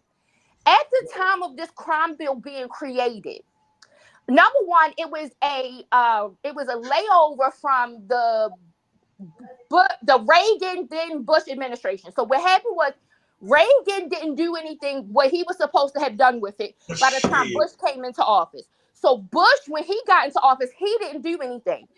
The Clintons made a promise to the Bushes that they would do something about it, right? Mm-hmm. So when this happens, this is when you get the DARE program, all of these type of things that come up from there, right? There were Black political local leaders who were going to the Hill for hearings and sessions, crying, complaining, Black parents going, crying, complaining about the effects of the crack epidemic, right? The legislators had to do something. They couldn't just not do anything, even though this situation was manufactured by them, because when you think of Rick Ross and Nicaragua and all that stuff, they brought that over here on military planes. This was manufactured by the government. But something had to be done legislatively to satisfy these devastated areas. The crime bill is bought out of that, but you have to think about how many Black local leaders supported it. And I know my Black local leader at the time, Kurt Smoke, one of the most famous mayors, Black mayors, he supported it. Ringel in New York, he supported this bill. There were so many Black people who supported that bill and who helped. Biden's name is on the bill, but he didn't solely create the bill. I can guarantee you he didn't write most of the bill because they got writers for him. I know, I used to be on him. So he didn't probably do half of none. He probably read that shit going into the hearing, okay? They passed the bill. Now, once the bill is passed, guess whose hands it falls in to deal with it? Your local governments, your federal agencies. Yeah, that's true. The disparities and the disparities that were created was not created by the law being created. It was created by it being implemented and enforced. Those federal agencies, those local governments are the ones that created the disparities. It wasn't the legislator. But there was a template created for them to do so. But because that's their responsibility is to create the law. And this is the thing. A law, Socrates said this in Credo, when he talks about Credo, his friend comes to him when he's about to be put to death, and he says, I got a way for you to get away. We can escape. We can take you to this island. Nobody will ever find you. And Socrates tells Credo if he can convince him that by the law it is just for him to escape, then he will do it. If he can't, then he won't do it. Most laws are just on their face because the law, when it is written, is not discriminatory. It is the people who implement and enforce the law who discriminate with the law. They use the tool to discriminate. Absolutely. I mean, you kind of hitting the nail on the head. I mean, because you got to think about it. When you look at racketeering, and you look at how it applied, right, to R. Kelly and how they're applying completely out of context, applying it to young and you set up here and you told us, and I got to cut my camera back on. I'm actually getting kind of used to this shit. You tell us as good common sense thinking people, okay? Right. But this is what fucked me up so bad. I was literally floored by this shit when they were like, okay, well, R. Kelly's career, those 16 studio albums and shit, it was all a front to get one girl. To get women. Right. So basically, I bought every last one of them. He invented sex, drugs, and rock and roll, right? Like, really? Right. And then we sitting here looking at this shit, right? You know, they try to charge the Black Panthers with fucking racketeering. Right. Right. You know, back in the day. But this shit was really any black agency. Look, they more recently they've done it to the 5%ers. They have labeled them as a street gang. You know, organization.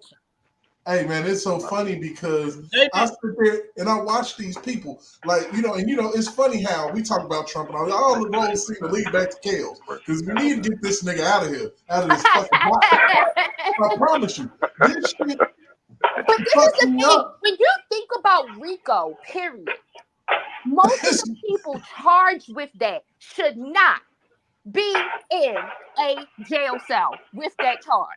Because there is no way that, like, I can tell you, my ex, the year that he got incarcerated, in the same area where he was doing his business, there were about 5 to 6 other individuals who got charged with a RICO. How can you have that many criminal organizations in one area and people are making money like to eat? I mean, shit. And then it's impossible. And then what's fucked up is if you got a fucking friend and you tell them to drive you over here to make a play, then he's a co-conspirator. He ain't even know. He didn't even know. Exactly. He thought he was taking you, was just taking you on the run, but no, he took him to the trap house. Right. And once you get that conspiracy charge, you're done. Ain't that amazing? I tell you what, they didn't. I tell you what, they didn't try to filibuster that little old bill. But you ain't lying, man. You ain't lying. I'm gonna tell you the irony. The irony is Rudy Giuliani's support of that and the effects that it has had in New York. And now look at his ass. Damn. That's the irony. Caught up in the RICO. That's like Fannie Willis down there in Georgia. Right. Exactly. They call her the RICO queen. Right. And now they finna crown her ass. Right. Ain't right, that because we can make anything a criminal organization, a criminal enterprise, if that's the case. Because if you was smashing dude, I don't know what to tell you. You was out of pocket. People keep using the wrong kind of language when they keep saying a one-man RICO. It's not a one-man RICO. He had co-defendants, but they were non-indicted co-defendants. They chose not to indict them. They used their prosecutorial discretion not to indict them. Well, they gave statements. Right, exactly. They gave statements against R. Kelly in order to not. They basically said whatever they wanted to hear to get to stay the fuck out of jail. That's how you get. That's how you get the little motherfucker with the strange ass name that claimed that R. Kelly had sex with him. What was his name? You talking about R-Line, man? Yeah, R-Line's goofball ass. Right. Bullshit. So it's crazy, but in that case, then you can take this RICO law, and you got to think about it. Like RICO laws were created primarily to get mob bosses. Absolutely. And look at now how they are utilizing it. That's what I mean by taking a law and making it a device in order to discriminate. It's a bastard. Who is the mob now, though? The mob ain't nothing but the Democrats, Republicans, always been. Where you think they get the red and the blue from? The Bloods and the Crips.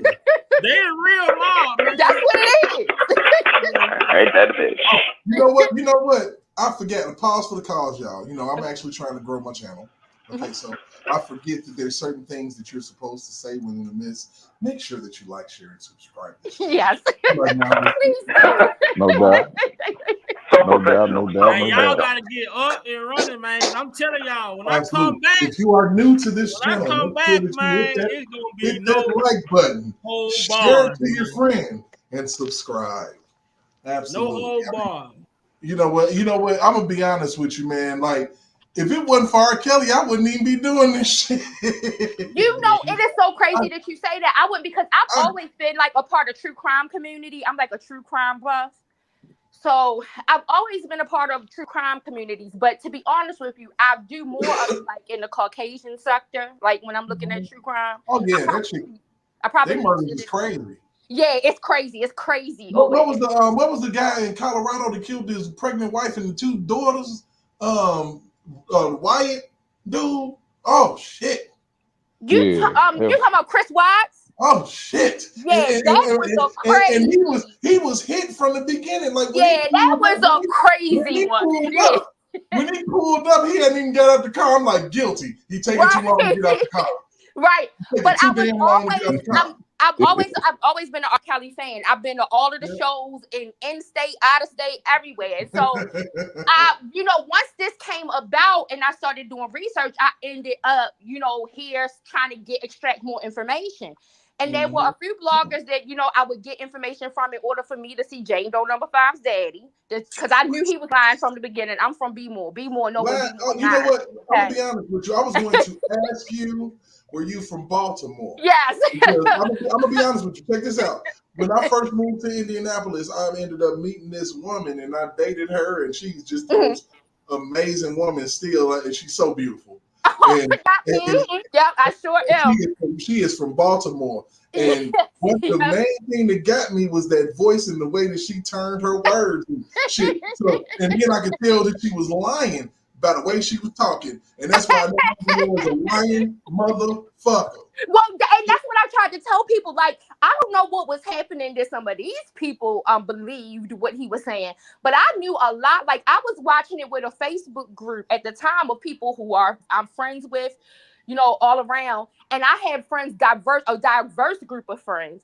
And we all knew that this was a lie on the show watching it. Like, so I just I was perplexed when I came and found that it was people here actually believing that story. So what the truth is, to me, in my assessment, when it comes to Angelo, because I done figured this goofball ass out and I done figured the right thing.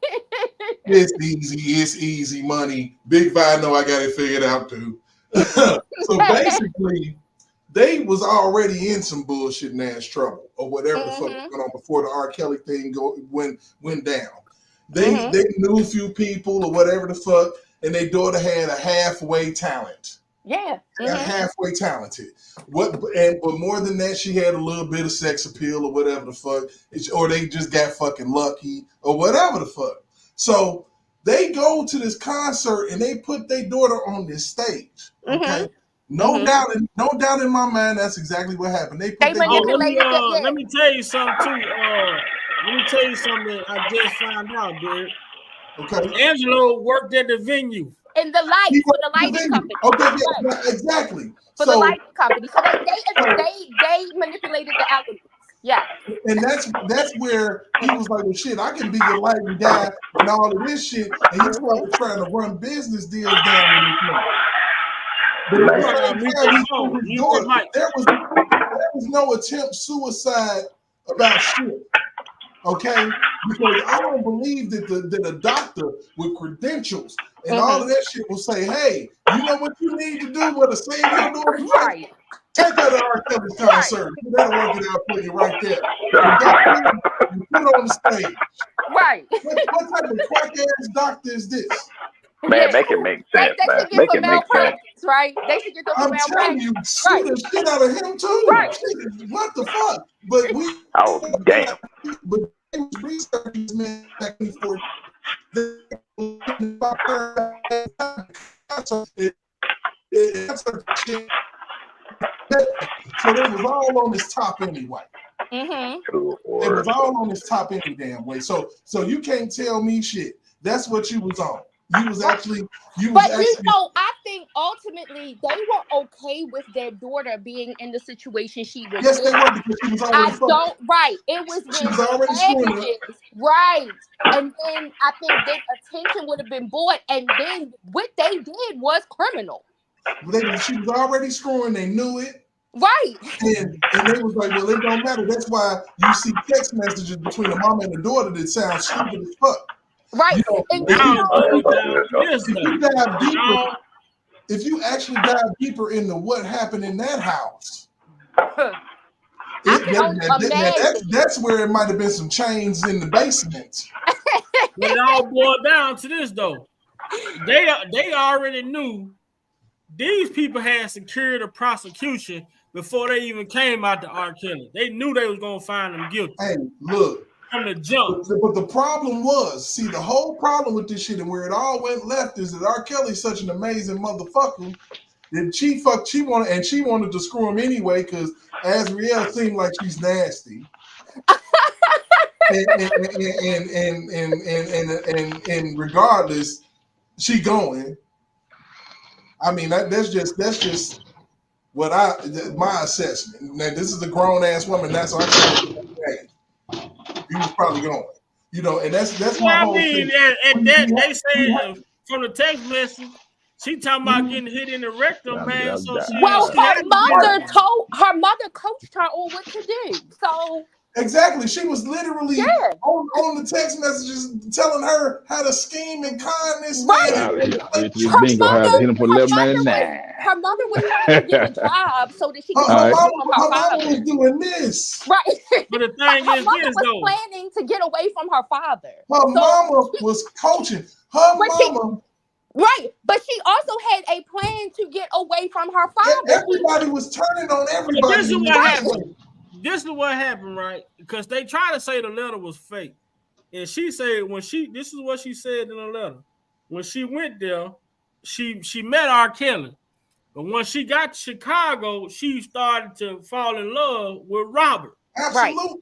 Right. So now the mama telling them, hey, this nigga better send 5,000 by the night. If not, we gonna do X, Y, Z. And she realized that her mama was really extorting him through her, and she said, fuck them. Then she turned around, she said, I came on to him, tried to have sex with him, but he wasn't trying to do that. I think that the letter was mixed with some embellishments and some truth, right? But the text messages, I think, corroborate the truth in that letter. It corroborates the letter. Right. The letter to her brother? The letter to her brother. Mm-hmm. The letter to her brother was on 100. Well, I don't know. There may have been some embellishments, because the reason why I say that as far as what go? is because when she says she tried to sleep with him, the text messages show that there is evidence. Text messages that she had with homegirls show that there is some evidence that there was some sleeping together. Now, because even with that though, you gotta understand this. He's sleeping, and when they were sleeping together, they're still under the pretense of her being 18 years old. Absolutely. But what I'm saying is that I think, and that's where the terms and Angie Friday, and me and Angie came kind of up with a better defense than what has been being said lately, right? So Angie found, because she's been getting tired of getting in these back and forths, right? So she found that defrauding would be the best thing to call it versus a setup.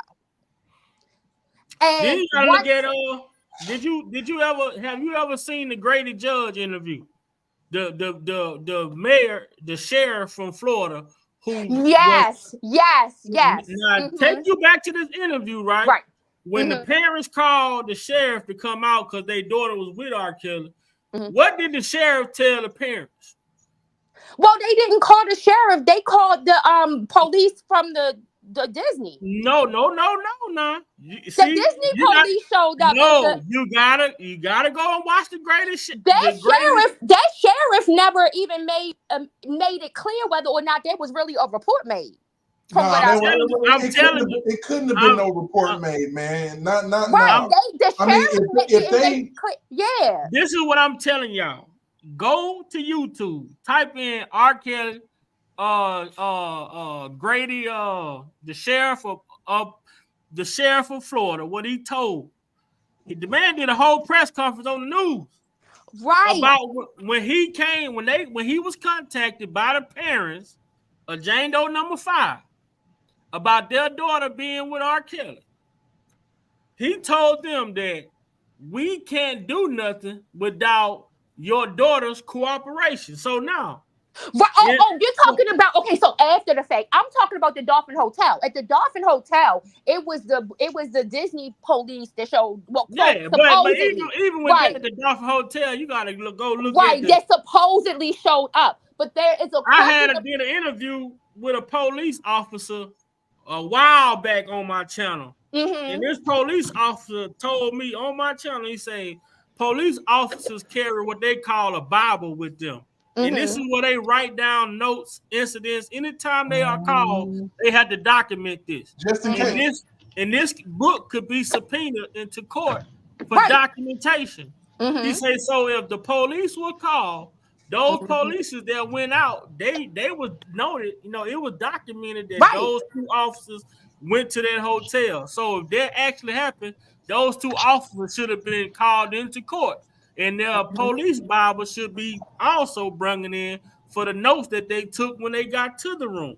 So you say now, if that wasn't handled in that fashion, 9 times out of 10 the police would never call. It never showed up. Right. You know what? And if that's the case, and if that is the case, have they ever even proven or pulled up anything to show you that R. Kelly was actually at the Dolphin Hotel at that point? Well, I don't think. And this is what I always say to people. R. Kelly is not disputing some of the actions that took place. He's disputing whether they are crimes. It's a big difference. He's not saying that some of these things did not happen.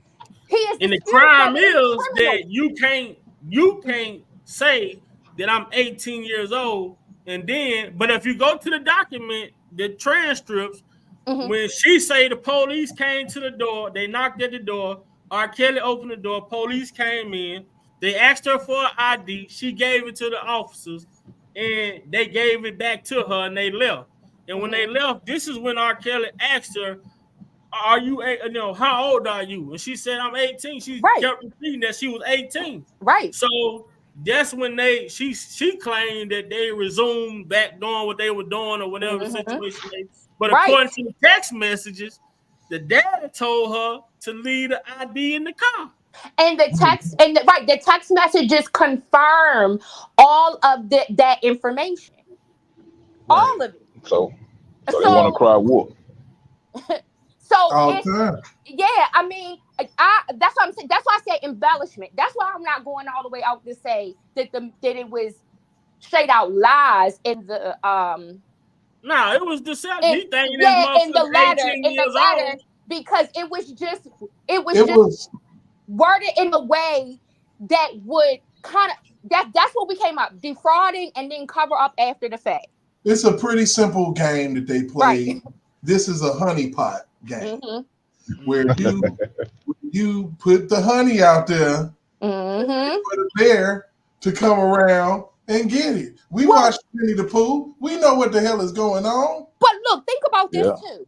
As much as he had been accused, as much money as he had paid out to people accusing him, look at the scheme that they created to get him to go along. But even that though, Carla, that's another problem. Right. But if I was him, I would be skeptical of her and her family. I would have brought her back there too.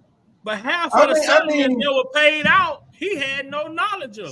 But that's my point. Is it would have looked bad, and look at the level of deception that they used the whole family to get her with him. So let's just say what they would have done to his reputation.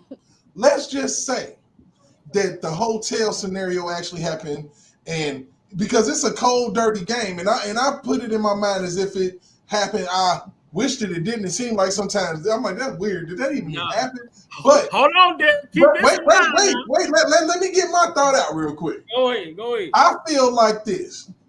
Some people play the short game, but I feel like that they was playing the long game. The long game. They was playing the long game. So what they wanted to do is they wanted to get him in a scenario and call the authorities and have her present some bullshit to him to solidify that she was 18 years old to him. That's why in court. That's it. That's why.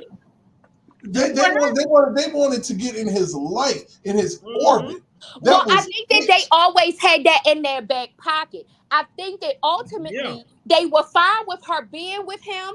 They were fine for whatever benefits they were receiving from him being with her. They were fine with all that, but they always had that in their back pocket. R. Kelly said on Gayle King, how come it was okay for me to date their daughter until they wasn't getting no money from it? Exactly. They wanted to deceive him. They wanted him to buy the fact that she was 18. That's why they called the police up to that Dolphin Hotel, and she gave that ID. So in front of him, they gave it back. Oh yeah, she must be 18. They gave, they it was an absolute setup. Yeah. But see, now this is what I'm gonna tell you, Carla, in the text messages now. So when the mama texting her when she's in California, and she telling her she claimed that they had sex at the Dolphin Hotel, the daughter. Now, in the text messages, once they get to California, the mama tell her, girl, this man just spent $20,000 on you, and you still ain't gave him no pussy. Yeah, she was lying to the mother, but telling the truth to the friend. No. That's what the mother never had sex in that Dolphin Hotel. She told room. The mother kept telling her to hold out a little longer, like to tease him. That's why I don't think that she wanted to admit to the mother. But to the friend, she confirmed that they had been actually, hey, you're going to tell your girlfriend. They didn't fuck in that Dolphin Hotel. No, the thing at the Dolphin Hotel, the California situation happened immediately after the Dolphin Hotel. But what I'm saying texting a friend, that was in August. What I'm saying is August and September. A girl is going to tell her girlfriend. Her mother was telling her to continue to tease him. That if you give it up too fast, the mother was 100% in with her giving it up. She just didn't want her to give it up too fast. She was still keeping up that for her mother. But this is what I'm saying. When you go to because we broke down the text message. We got to understand how close the Dolphin Hotel and this California trip was. This was the same a week later. Well, did you see the messages to her friends? But those messages to her friend, they came along in August or September. You got a 3-month gap.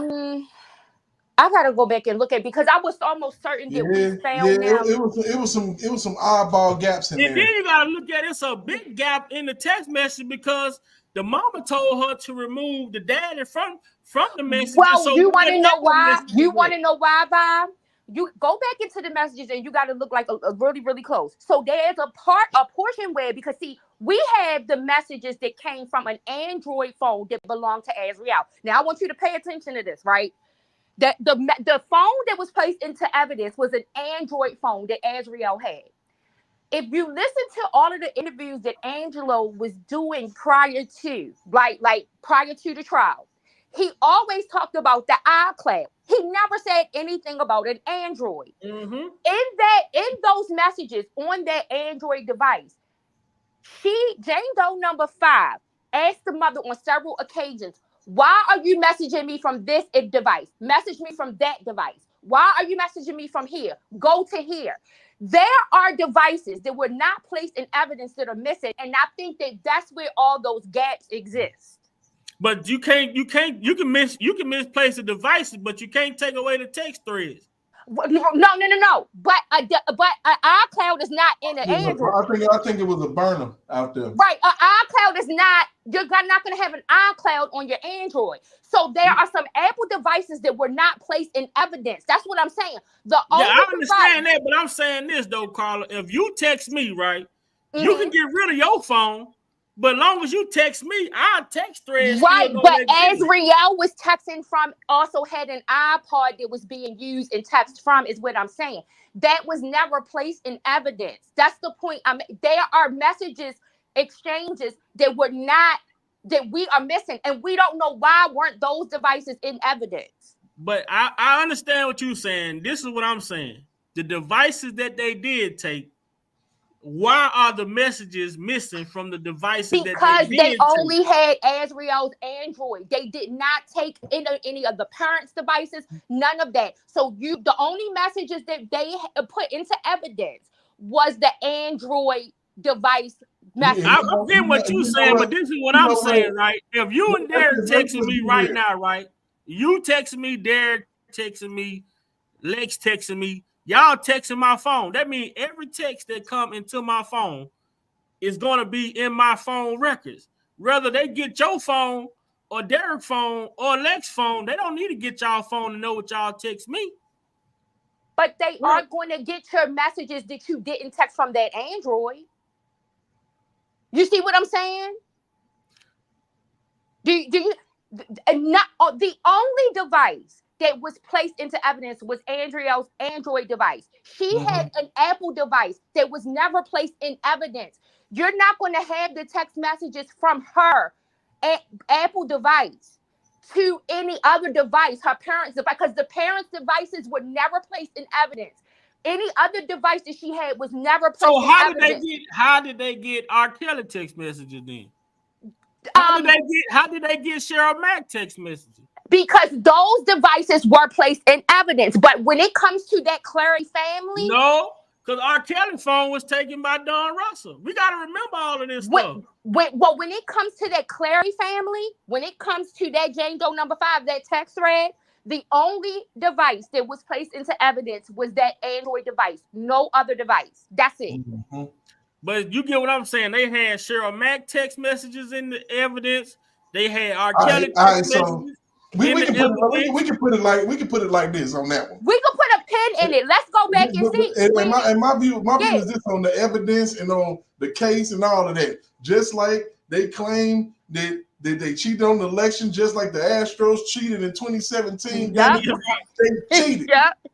They cheated, and they probably had the damn phone and threw it over their shoulder like, we don't need that shit. Because it was something in there that they did not want in evidence. Right. Because they said they had 100 damn devices. 100 devices. So it was something they did not want in evidence. Oh shit, we can't.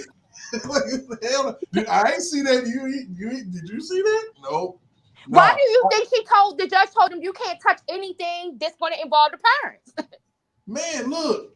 So at the end of the day, when it comes to Azriel, and I done tried to break her down like a grape swisher. I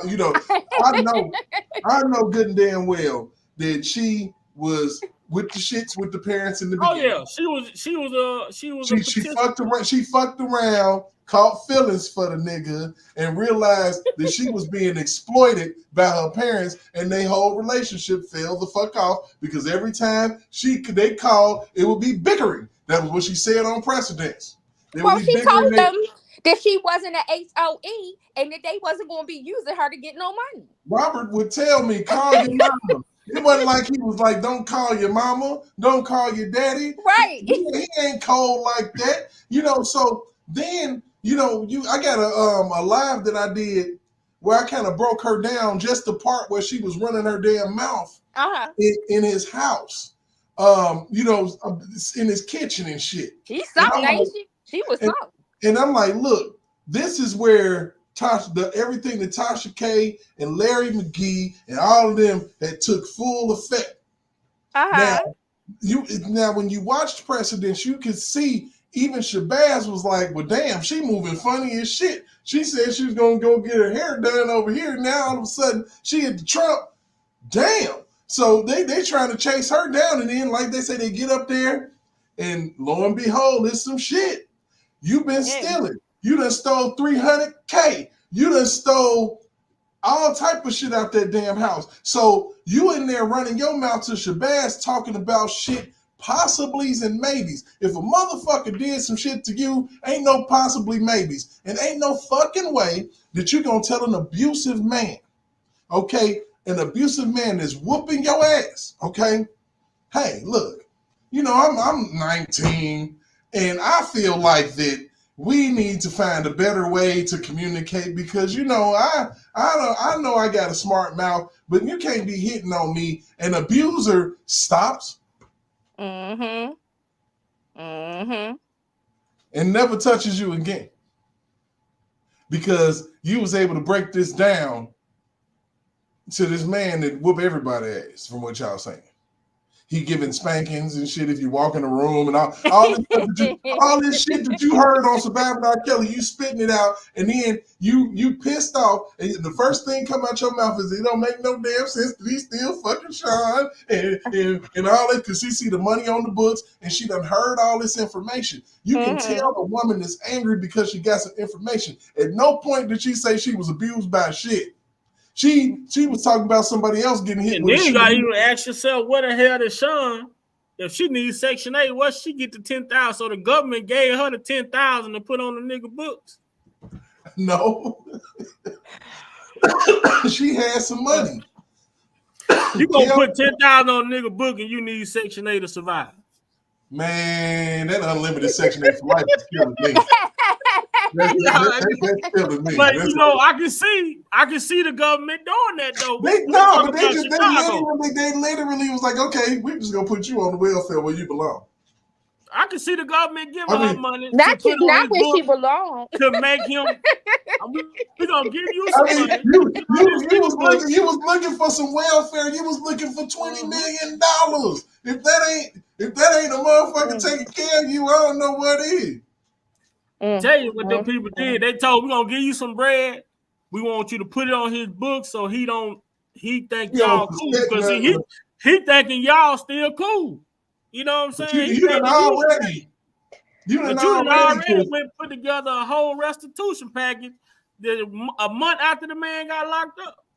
I think her and Angel Cruz doing some things.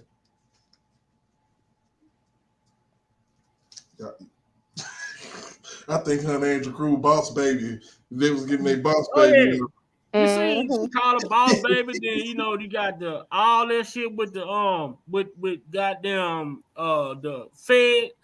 With the dude calling Angel Cruz. talking about he was being harassed and stalked by R. Kelly supporters. All type of shit, man. Oh no, we know. Look, I'm reading this. What's going on. Look, ain't nobody. That man, this Audrey M, man, she cool, but that motherfucker, she gonna tell about she gonna call me fucking and all the disrespectful shit you can say. You gonna say Big Vi, you Oko, man, fuck you, man. Big Vi ain't never been no motherfucker. Nah, he ain't no code for sure, Audrey. I call me some fucking code. Fuck you. Okay, well, damn. Okay, I'm just because the motherfucker voice their opinion and you don't agree with it, don't give you the right to say, you must be against R. Kelly. Man, get the fuck out of here. One thing about Big Vi, I've been consistent. I can vouch for that. I can vouch for that. Look, I ain't never turned on Kells, man. Look, look what you gonna say. He is. No, man. You lucky this my brother page. I would block your ass. You lucky I can't block you over here. You motherfucking old code. Yeah, because Vi don't play. He'll block. He don't go back and forth. Oh, shit. No arguments on my shit. Right. No arguments with the panel at all. Please, don't do it, because I will fuck that ass. I ain't got time for that. But this disrespect though, I ain't gonna lie, Carl and Derek. I mean, you don't see me doing nothing with old code whatsoever. I think people need to stop doing that. Period. To be honest with you, just because a person might not agree on the same elements that you agree about does not mean that they are for another side. Because I always explain to people, there are different ways to support. There are different ways to stand on something. There are different reasons of why people stand on something. Okay, all right. Hold on. We're gonna pump the brakes on that one here. Look, check this out. So, what is he pointing out of this the same? We gonna take it to court. We're gonna take this shit to trial. Lord God, don't start. You don't want to do it. You don't want to do it. Take this shit to trial. Because and right now I'm Big Vi's lawyer. What is he saying? It's the same. Ardra, because you're not always right. That's her biggest problem on every platform. Just you have your opinions, and just because somebody doesn't agree with your opinions doesn't mean that they don't that they are not for the same cause. It's just that they don't have the same opinion. Absolutely. I mean, so the thing about it is that, and this has been the Achilles heel since we got you, Audra, and I'm gonna hold on to you real tight, and I'm gonna squeeze you real quick because I'm gonna give you a hug. One of the main things that has been the problem in this R. Kelly fight, in this R. Kelly saga, in this R. Kelly everything, is everybody wants to be 100% right about every single thing. Now, we do know what we know, and we do know that R. Kelly is an innocent fucking man that was set up in this bullshit. We know good and damn well that he wasn't chasing after, didn't try to touch a Honda Pace. Get the fuck out of here. Let's just keep it all the way abandoned. We're going to go all the way down the line. Ain't no way in the hell that he was so compelled to even think about touching a Lanita Carter and saying that he needed a head massage. Right. He spit in her face 9 times and she's not there counting. Seriously, no way. There is no way that Javante Cunningham goes from actually seeing some stuff to being an actual victim with that nicely trimmed mustache of hers. Okay, we gonna call all of this shit out, and if you agree on all of that, then there's no room to disagree about shit else. The man ain't old Cove. He ain't over there fucking around. I've been fucking with this man on these panels and chats for years at this point. And she don't want to be on every fucking platform from old Cove to years. And this is what you call advocacy. You ain't gotta say nothing, Big Vi. I got it. So the thing about it is, with my channel, just like my friend Carla here, we had a very, very deep conversation through chat. But when it comes down to talking business and talking straight, we can have that conversation. We good right now, ain't that right, my friend? That's right. That's right. And we say, she say, if you claim that he slept with underage, we saying that he didn't knowingly sleep with. No one said that. I claim that there was no sex at the Dolphin Hotel.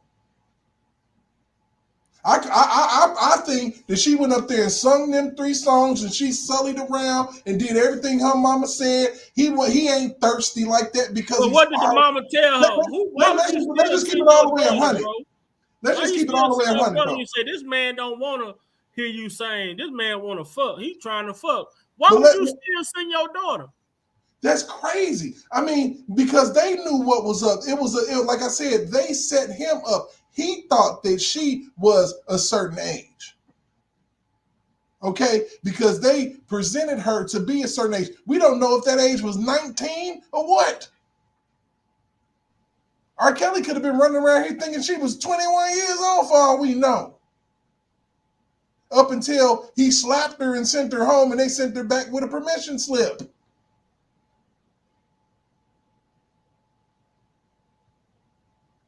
So when it comes down to all of that, we not sitting up here saying that this man did anything knowingly.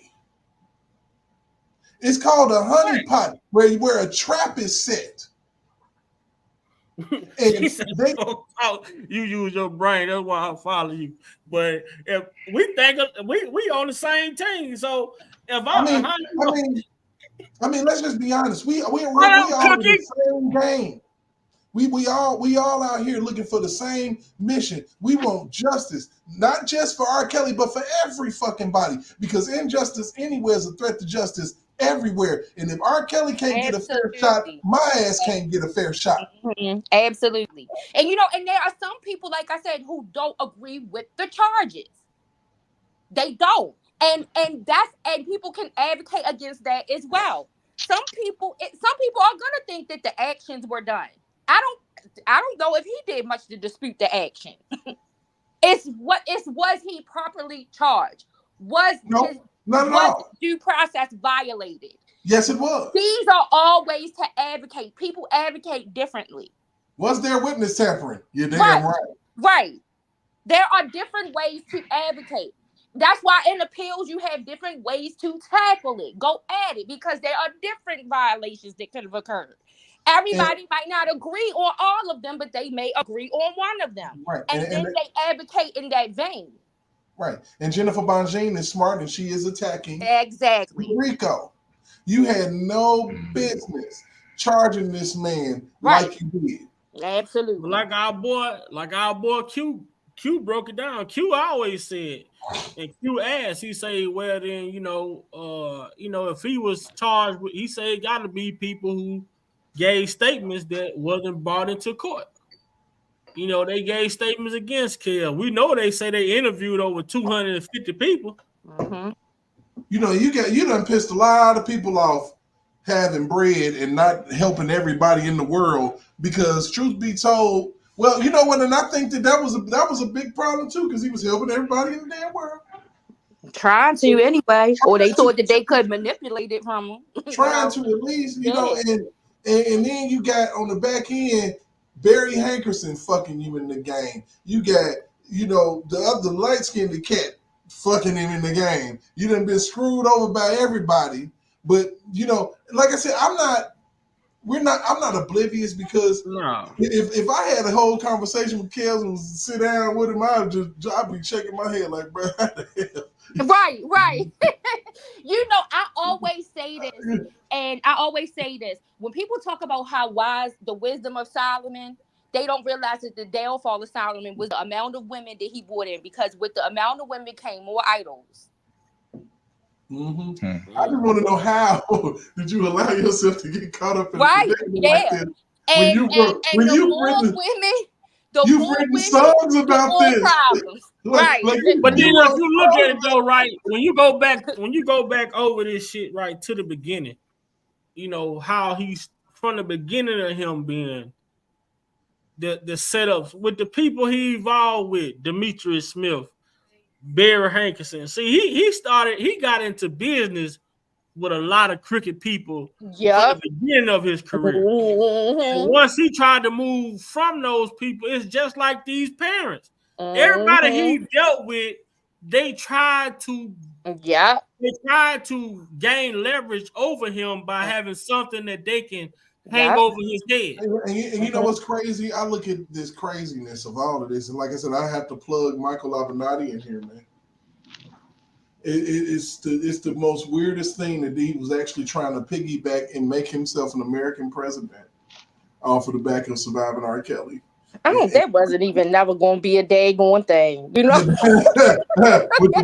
No, listen. I know it was a good try, but look. They got Joe Biden in the White House, man. Come on, well, listen. You're taking us back and forth in between too many conversations. But look, Michael Avenatti is a key factor, and I feel like that he is like the linchpin to get us to where everything popped off recently, because I think that he knows Larry. You definitely know that he knows Angelo and them, because you saw them together.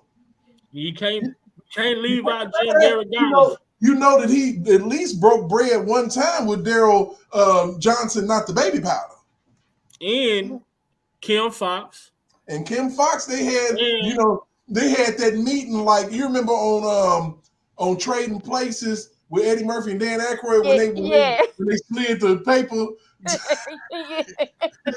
when they was in the parking garage, they had a meeting like that. That's how they hooked up. Here's the tapes. Where's the money? All right, straight up. Listen, y'all about to get me caught up in some trouble. I got to get off here because I got to get ready, get myself ready to get on this live. I love talking to you guys, and I'll be back into I appreciate you, and I'm gonna come check you out. I appreciate the conversation, the wonderful debate. We can do it again. Yes, because I would love to go into detail with you guys about that crime bill. I'm really serious. That's one of my favorite. I mean, because we need to learn, because all of this stuff is affecting us. Yes, and I think, like I said, that having this information is important because it helps you to know what needs to be done to galvanize on the local level. That's where you have to start. Our politics is so toxic that it's almost like you have to start at the most basic level again in order to try to get any kind of repair.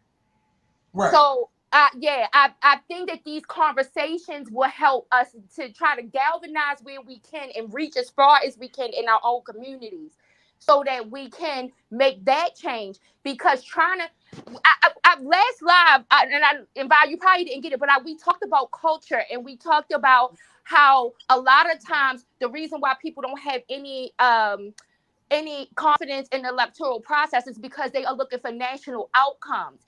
And they are not looking for local outcomes. And it starts with local outcomes first. National outcomes discourage people from voting. Right. I can agree with that. Yeah.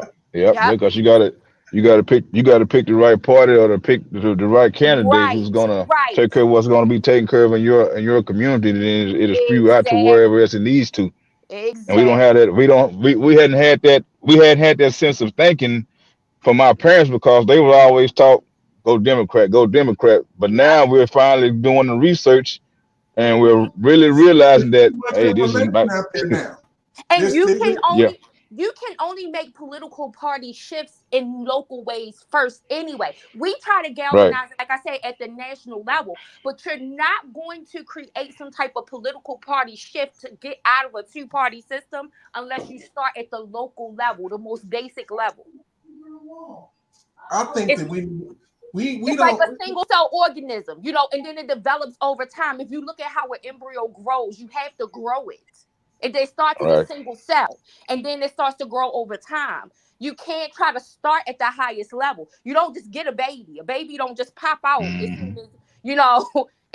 was fortunate enough to see my youngest daughter when she was a single cell, because of the way I had her. So when you see how simple something is to start with, and then how it grows to this massive adult thing that you have now, it's like, wow, that's how we have to look at everything that we do. Yeah, I agree, because you got some states who do things this way, and you got some who do it this way. So that's what we got. That's what we got to do if we want to get where we want to get to. Exactly. But you all have a great night. If y'all have time and y'all get done, come over and check us out. I don't know what's on the agenda, but I was called to duty. It's a task, so I'm doing my duty. Have a good night. Thank you guys. All right, Miss Carl. I'll see you over there. Okay, bye. Yeah. I call this whole little old thing, man. I call it a premeditated hustle, man. That's all this thing was towards Mr. Kells, man. Premeditated hustle. Everybody already knew. They heard about the stories and how much money that other person had got from all the Gloria Allred's little old doings, and when they heard about that, they probably figured out a way to, well, we're gonna come up with this little old scheme, and if it works, we can get paid. Then everybody just like they just jumped on board and just started screwing out of control. A big But old what crock was the pot of number hustlers. one? The number one plan, the number one part to the scheme was to remove R. Kelly from the scheme. Right. I mean, I'm talking about before it got to this point. Because if you go back, we go back and we look at the Tiffany Hawkins situation, we got Demetrius Smith saying, I'm the one told Tiffany to go see Susan. I told Robert that I was sending her down there. The whole time, Robert was never the one who had sex with Tiffany Hawkins. Mm-hmm. What did Kells do? He contested paternity of Tiffany Hawkins' child that she was saying Kells was the father of. And what did she do? She dropped her suit. So now you look at how these people looking at this shit is, all right, well, if R. Kelly know that these women are going to be coming after him, 9 times out of 10, he's going to contest it. So guess what we need to do? We need to find a way to go around him. And they start going directly through the manager. Boom. They started the lawsuit Ponzi scheme, man. Oh, yeah, man. They set that thing up so smooth. Susan sent it back to the manager. The manager signed off on it, send it back to Susan. They get the money in. They break that shit down between everybody, and they on to the next victim or accuser, whatever you may say. Because I know for a fact, I can say I feel like if Kells would have been aware of a lot of these accusations, he would have fought them. You got women that was exposed during his trial that it was proven that these women were of age at the time of these relationships that they claim to have had. And then you look at the state Chicago trial with Lanita Carter, they just dropped that shit. I tell you what, I guarantee you right now, if anybody to try to challenge you on what you just said, as far as why was the women getting paid off, if you were asked that question to those people who challenged you, they couldn't even tell you why. I mean, since you saying he paid the women off, break it down and tell me why did he pay them off and how did he pay them off? They don't have a clue to what really happened. They just going by what the media said. Right. And that's the absolute truth, man. The media, it just, controlled the narrative. And that's pretty much, what we watching, in real time, and why I feel the way that I feel about the things that I feel so strongly about. I just feel like we are not getting full news. We're not getting full coverage. And when you dive deeper, you tend to find out that you've been lied to. Oh, yeah. You say that at every turn, man. And it's crazy to me. I'm like, how do you, just get, you getting lied to at every turn. And it's like, who can you trust at this point? You can't trust the media. You can't trust the politician. You can trust God, but you got you faith without works is dead. So you got to still, it's wild. But I do believe, though, I believe if Kells was more money oriented, that he would have been way more aware of the things that was going on around him. The simple fact that he wasn't a money hungry artist, it allowed people to come in and camouflage their agendas when it comes to him. So when you look at some of these artists, be like, I ain't doing shit without my bread. Kels was one of those artists who was more so like he did this shit for the love of music. Other people get in this shit, they get in it to get out of the streets or different reasons like that. But Kels, he really loved music, man. I looked at last night on Instagram. I didn't even know Kels auditioned for the 5 Heartbeats, man. Yeah, he did. Damn. So imagine if he would have got that role in the 5 Heartbeats, how different his career probably would have been. They wanted him, but you know, he couldn't read the dang on script. Yeah, I think that's probably what it was. But then they said they had already had Dresser, they already had Quad Boy, they already had JT or whatever when he auditioned. So they was trying to see where he was gonna fit. But it was cool to see him actually auditioning and, you know, dancing and doing the shit. I'm like, damn, man, look at Kel, man. Oh, they got video of that? Yeah, man. What the heck is that at? It's yeah, on I need to see that.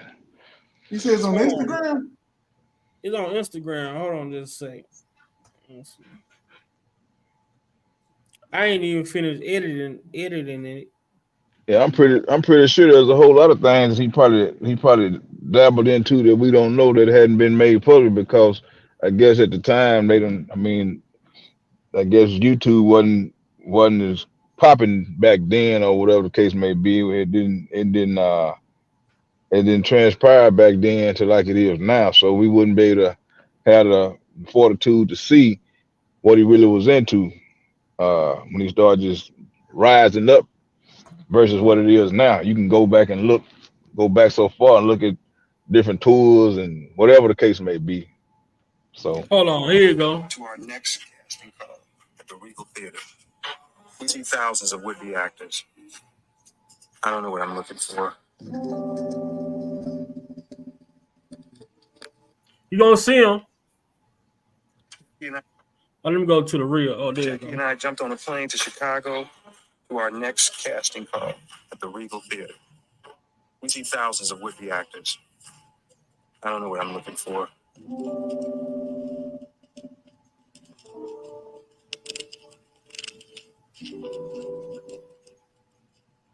Need talent.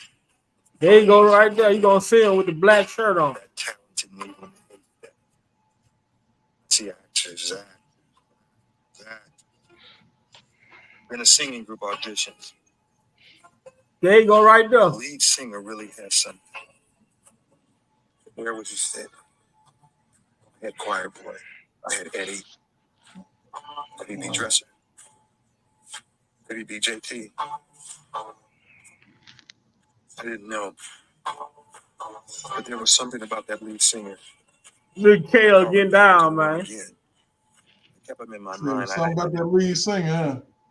Years later, people would come to know him as R. Kelly, R&B superstar, and now infamous icon. Jackie and I jumped on. I'm had to send it to you. Man, run that. I need that, bro. Yeah. I need that. Pop. Yeah, go on and paste and copy and paste that sucker there. Yeah, I was gonna drop it on my wall. How does it feel to be me, Eddie Kane Jr.? Man. Kel he just could you imagine one of those people who just so happen to just come across? Could you imagine that though, bro? Like imagine that, like the beginning of 5 Heartbeats when old boy, when he play him on the cabinet and then get to running in, slide in. And that's Kel, man. That'd be crazy. I could have seen him doing JT part. Shit. Yeah. Oh, yeah, he would have murdered. He would have murdered JT part. Hey, but that wasn't his path, though. You know what I'm saying? Mm-hmm. That path was a little bit more ridiculous. I'm wondering, after all this appeal and everything goes, I wonder will he go ahead and keep the trust in Bonjean Law Group and let them, I guess per se, look over his I guess his finances or whatever the case may be moving forward since all this turmoil done went down. You Or know, what she he came in talking about the finance. Just go back. You remember she tried to severance R. Kelly from Darryl McDavid, you know, right. before they trial started because she had, when she looked at it and seen that Darryl McDavid had the restaurant that he got that him and Oh Kelly yeah, was yeah, supposed to yeah. be Yeah, that's partnering right. in, then she Yeah. said that R. Kelly, you know, his name wasn't on it. You know, a lot of shit. She really just pointed out Darryl McDavid had been stealing the money. And Mm-hmm. she wanted the severance them from having to try together, but they did not. Man, I just never seen a court to just deny every goddamn motion that a lawyer put in. I mean, you mean to tell me this man didn't have one competent A lawyer leg to stand on, man. man? Nothing. Like, He didn't have nothing. Like, I mean, because public opinion had been trashed so bad. You know what I'm saying? It's just like, Yeah. it's just crazy. I mean, when you can get public opinion against somebody, man, it's a hard train to stop. The damn Obama started that bug home. It's a hard train to stop, man. The court of public opinion ain't no joke. So when you sitting up here and you got R. Kelly running around here and they dehumanize that man. When I can, you know, when I can see the clear dehumanization of a person, we got problems. I have a problem with that. You know, they literally try to dehumanize Michael Jackson. Yep. They tried to dehumanize. They literally tried to dehumanize Donald Trump right in our face right now. Mm-hmm. Yeah. Yeah. That's why I say whatever kind of rumor they can use against you, they take it from your past, and then if it's still in circulation, you know, they're gonna keep trying to use it. You know, and it's wild, man. I feel the way I feel, and I'm unapologetic about it, man. If I could feel the way that I feel about R. Kelly and take the persecution that I took from that shit, being a Donald Trump advocate supporter ain't shit. No. Because I got persecuted. Family members told me I didn't give a fuck about black women. Fuck around with Kelly. They're like, you don't give a damn about us. What? Are you telling me about that? When you went home? Huh? When you went to your family house? Yeah, I'm talking about this was like in 2019, man, when it was fresh. And I'm like, look, man, that was R. Kelly. That wasn't no nasty Robert from around the corner. This is the king of R&B. What make you think that he peering around corners at high schools looking for teenagers? That's not what's happening. That is not what's happening here. Yeah, you can't. That rumor stuck for so long. You can't pry your mind away from it, man. So, right. I mean, even when you talk about it, and Vi and everybody that had a say in it and broke it down. I don't know how many different ways. There's an olive branch, and everybody broke that olive branch down. And no matter what you've done, their minds are so corroded and everything that they can't think beyond the lies in the media. I mean, if you use common sense, you can look at, okay, you broke this down. Even with J Rock with the timeline. I mean, he breaking these timelines down so much that you just start thinking back on it. Okay, if this happened, how could that happen? So for every cause, there should be an effect. But if this cause doesn't have this effect, then how can it be true? So the shit don't make sense. I mean, but emotionally, it makes sense to the emotional people. Oh yeah, you gotta, they. When you're emotional, you can break a scenario. Yeah, you're right. Emotional person will always take the route to. Whereas if it happened to somebody and their family, they're gonna stay attached to it. Mm-hmm. Not saying that it happened to them, but they gonna side with the person and put themselves in that position. I mean, you can't put yourself in that position if it ain't ever happened to you. I mean, everybody done had something happen to them, but for you to sit there and side with somebody that's truly lying, and you can break down and catch them in a lie, and you still gonna ride with them, then that says more about you than what the other person is doing. They did to Kels what Martin Luther King did back in 1966 when he started the campaign for the women's rights. They came out in 2019 and started the campaign with the innocent black women and children, women of color that getting overlooked and all this shit. So they really playing on the emotions of people, man, versus the fact, the truth about what's really going on. They're gonna attack your emotion by telling you nobody care about black women, nobody care about girls of color, all this different shit. But then when you listen at who are some of the biggest advocates for black women in their music, if you ain't talking about Tupac, you ain't talking about R. Kelly, these guys uplifting the black women throughout their music. So, but how you gonna attack these? Now look at these two guys' career. They say Tupac raped, but he say this woman came up to me in the club in front of everybody, pulled my pants down and started to fucking, do me. But then here I am being charged because I'm the artist and my entourage, whatever went on with them, they say they was with me, so y'all charge me with assaulting this woman sexually. Foolishness. You look at Kels, man, this shit happen I mean, you don't even have to be R. Kelly for some shit like this to happen to you. If you're a D-boy getting money and you got a crew around you, people gonna know that's his crew right there. But females are gonna want to fuck with my crew just because they be around me. Exactly. I think that more people are aware of what happened to R. Kelly than we are really privy to. It's some people up top. It's a big community. It's a big community of people, man. It is people. Look, just like I posed that question, and I believe that it's true. I'm like, the only president that would literally free R. Kelly is Donald Trump. He probably let him about that jam quickly. Oh yeah. I had said that probably last year. I was saying that if Trump had been in there before Kelly got locked up, or while he was getting locked up, if Trump had got elected again, he'd probably pardon him and get him up out that joint, because the things that they are doing now, they want to set a precedent. So as we had talked about in the past, soon as they put that RICO on Kelly, and all of a sudden you had all these rappers getting slapped with the same thing, and then people thought we were crazy when we said it. But I said, look, man, you gotta realize they're gonna try to make this case law. And while you sitting up here talking about chaos, he this and he that, and not thinking about you got a kid, you might have a son, might be facing the same thing pretty soon. But you see what happened with some of them Times Up Me Too people. They sons start getting charged with the same shit. There it is right there. About. Yeah, there it is.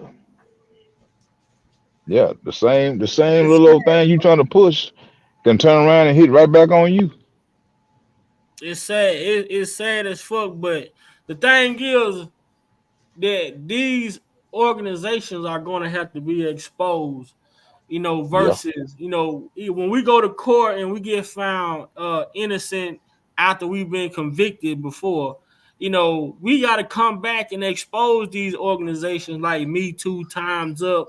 All them motherfuckers who's out here parading and campaigning these people to be charged for these crimes, knowing that they had really no ground to stand on, but they played on the public opinion, man, public feelings, man. And this shit is sad because when the world moved to this social media shit, when social media got involved, those people sat back, like Kel say, from 2008, after he won that 2008 trial, those people sat back and started trying to figure out how could we get him. They try to charge him for that tape 3 other times outside of 2008. They tried to charge him again in 2010. They came back in 2015. Then they came back in 2019. But then people don't even question, the world don't even question, how did Linda Mitch get killed? How did Jack Palladino get killed? These people were important people. You got Star Witness in Chicago. Her father mysteriously has a heart attack and died. You know what I'm saying? How I mean that shit, like, for me, if Derek was to come tell me, man, if I, man, all this shit going on, man, you know, shit, all this, you know, but man, how the hell this person, you know, man, his lawyer get killed, goddamn investigator get, God, what? Man, that shit, something ain't right, man. They trying to get it. You know what I'm saying? That shit's gonna make hey, love, like you right, Trump can't override God, but he sure can't throw a pardon out there. Damn right. And what's so telling about the whole situation is, how in the hell, if I get accused of doing something, how in the hell you gonna start a campaign to where I can't make money and I can't feed my family, I can't take care of my kids, and y'all feel like it's okay? Slam. And at the same damn time, you lock me up, I'm on child support. How the hell am I gonna pay my child support if I can't work because you don't stop my damn cash flow? Do that make any damn sense? None of it. But it made sense to people who refuse to look at this shit and be objective versus being whatever the media said, that's what I'm gonna run with. Cause still to this day, I'm still fucked up off the simple fact that this man lawyer, Ed Jensen, you got Linda Minch, you got Jack Palladino, you got the daddy. All those people were critical people based on his previous trial. And after they had been dismissed, get deleted, man. Yeah. And now all of a sudden, y'all take them down. Yeah, they get dismissed, and all of a sudden, oh yeah, that was me on the tape. Yeah, I had on that white, and yeah, this and that or the other. But then they not even, people ain't putting in the fact, the ones that's following the media, they're not putting in the fact that, okay, how did this particular tape get edited where you got words and you got somebody saying this 14-year-old baked potato? How the hell you gonna have a 14-year-old baked potato now, but you didn't have it back then in the day when it was out there on the side of the road being stole for $5 or $10 and being dubbed? There was no audio, so why you gonna add the audio and then people gonna believe it?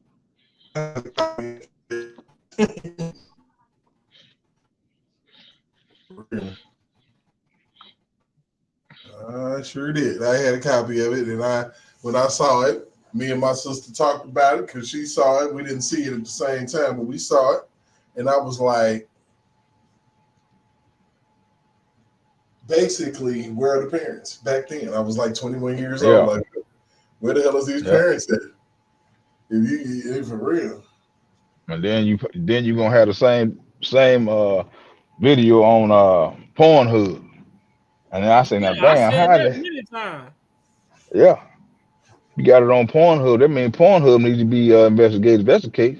Why wouldn't you sue a corporation like that where you can get millions of dollars? I mean, but even I looked that shit up right there, and I investigated it right. I went on to the Pornhub thing to try to see what are the qualifications to upload content. Man, you gotta have verification, photo verification. You also gotta sign consent forms, you know, different shit. So who signed these? Who gave photo verification? Who signed the consent form for this fucking alleged tape to be on goddamn Pornhub? Riddle me that. You know what I'm saying? Riddle me that. And not only that, who getting paid for it? Yeah, and not only that, now we in the age of AI and CGI, I feel like by them splicing and dicing and shooting dice and everything to get a picture and a imaging thing done, I feel like not only did they use AI or pre-AI, they use CGI as well, because CGI was done way back. I can think about the movie The Rising Sun, Wesley Snipes and Sean Connery. They were using CGI back then on that movie when they had this guy on DVD. Supposedly had done killed this woman, and they put his face on another guy, and they wanted to try to convict him. When I thought about that, I said, well, damn, they've been doing this shit way back when, so this ain't nothing new. They had the technology to do it, and they've been trying to do it and get people who they want to get. Mm-hmm. I mean, they did this shit when they during the Barack Obama campaign. They showed us the artificial intelligence shit. I mean, the deep fake. Deep fake. Then this motherfucker gonna say, "Well, Mike Avenatti, on the tape, you were here." This girl said, "This 14, you gonna see and tell us this like all us niggas in the world ain't seen this shit. You gonna try to tell us that we finna see a tape that all of a sudden have sound on it?" Yeah.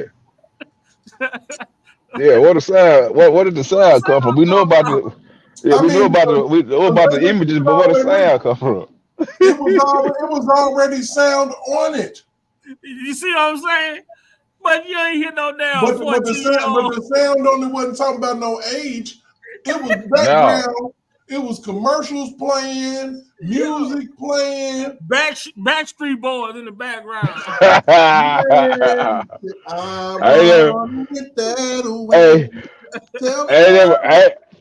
I never heard Too Loud Crew them say we want this goddamn 18-year-old pussy.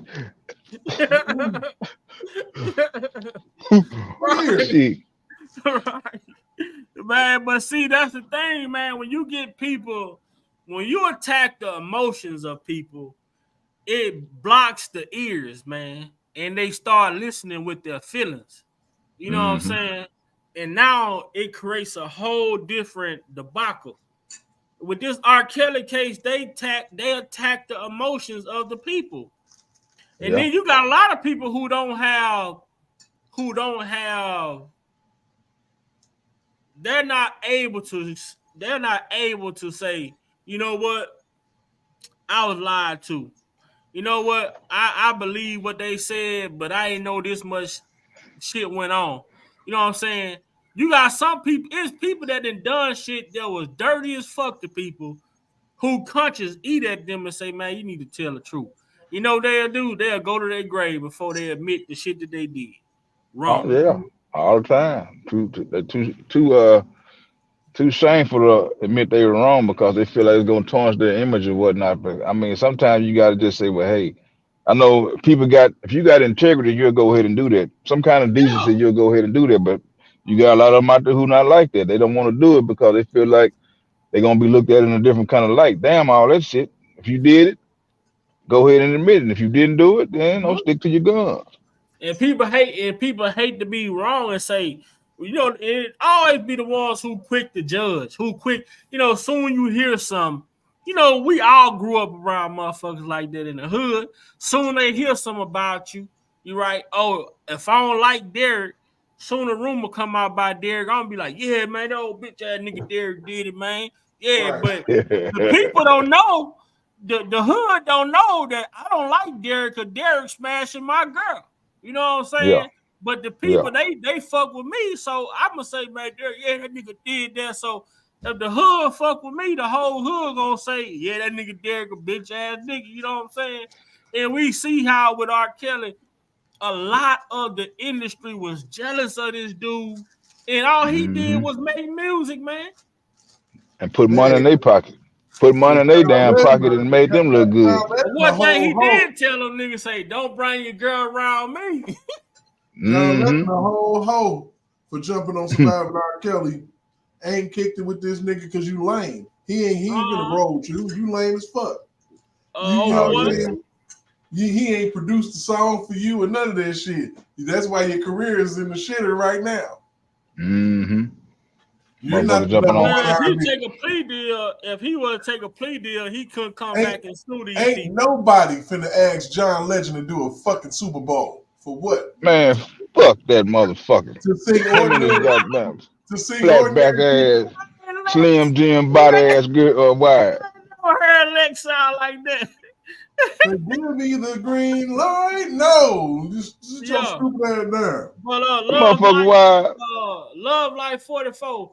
If Kel was to take a plea deal and then he come out and then later on find out that you can't undo that, you know. But if you never plead guilty and then if you never plead guilty to something and then they come back and find that you were innocent, you can sue them for false incarceration. All type of, you know, you got all type of lawsuits you can you can go with. But if you plead guilty to something, you just they got the sign that say ignorance to the law is no excuse. So a lot of people get forced to plead guilty to shit they ain't did, but then they know they be innocent, but it ain't nothing that they can do about it. Mm-hmm. And lazy ass lawyers advocated. Mm-hmm. Because they're gonna get their bread regardless. False advertising information and disseminating shit, not telling everybody what the if hell you know do. you innocent, you don't ever want to take no plea deal. You don't ever want to plead guilty to something that you didn't do. That's pretty much how they dealt with Bill Cosby, right? He gave a deposition, but they had promised him that he wouldn't be locked up for the deposition. Mm-hmm. And then that judge, the judge that was over him giving the deposition, stepped down. And when the new judge came in, he went back and reopened the shit. And then here they come charging Bill Cosby. Yeah. When they originally told him they wasn't gonna charge him, they lied to the man so he can start speaking or get a statement from him. And they used the same statement to charge his ass with. Mm-hmm. It was a political prosecution. Can't tell the public that shit though. They won't even. They believe it first. What up, Nisi Lowe? All of this stuff would be happening around election times, man. All of it, man. 2019, here we are in 2024 now. We finna see what's finna take place. The arguments start next month. The oral arguments start next month. Mm-hmm. Yeah, February. So we finna see, man. I want to see Bunjean do her thing, man. And I like the way she walk. I like her work ethic. I like her receipts. Bunjean gonna mess around and become a politician behind it. Yeah, he gonna need. Hey, look, Bunjean gonna need fucking Secret Service security, man. She fucking the government up, man. I think I call Bunjean that Avenger, that one that had Thanos in the hollering and shit. That's what I call Bunjean. I don't know what her name was, but she had that motherfucker hollering like a motherfucker. Mm-hmm. I fuck with Bunjean, man. I fuck with Bunjean. I like her. I like her whole crew and what they do. But then, man, when we just break this whole R. Kelly shit down, man, from Avenatti to Kim Fox to Jim Derogatis, man, to Kim Fox office, Lifetime, A&E, the parents, the co-workers, the goddamn entourage, the goddamn women. I mean, how many people it took to fucking come after one person? It's so much meat on that bone. T-bone. That's a whole cow, man.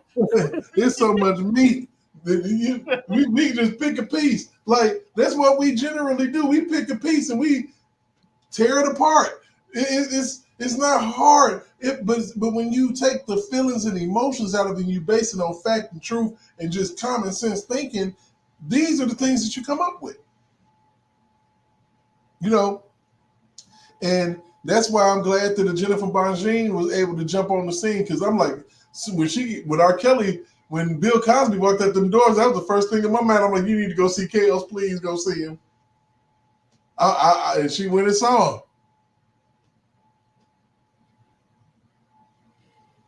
Mm-hmm. She went and saw about my man. Andrew Wyatt, everybody, man. It just, I forgot Baby Powder Johnson. I'll never forget this dude coming out. Remember, he tried to talk about getting Kels to burn her cell phone in the jail. Like, man, all this shit really happened, bro. All this shit really happened, man. Can't make this shit up. Can't make this shit up, bro. I'm talking about, you got Tasha K behind the scenes, getting all type of information, calls two females that used to actually care about each other to brawl like they didn't even know each other. Now they got her ass. They done found out that she had them secret accounts. It's over for her ass. A lot of that had to do with Whack 100. That's an R. Kelly effect.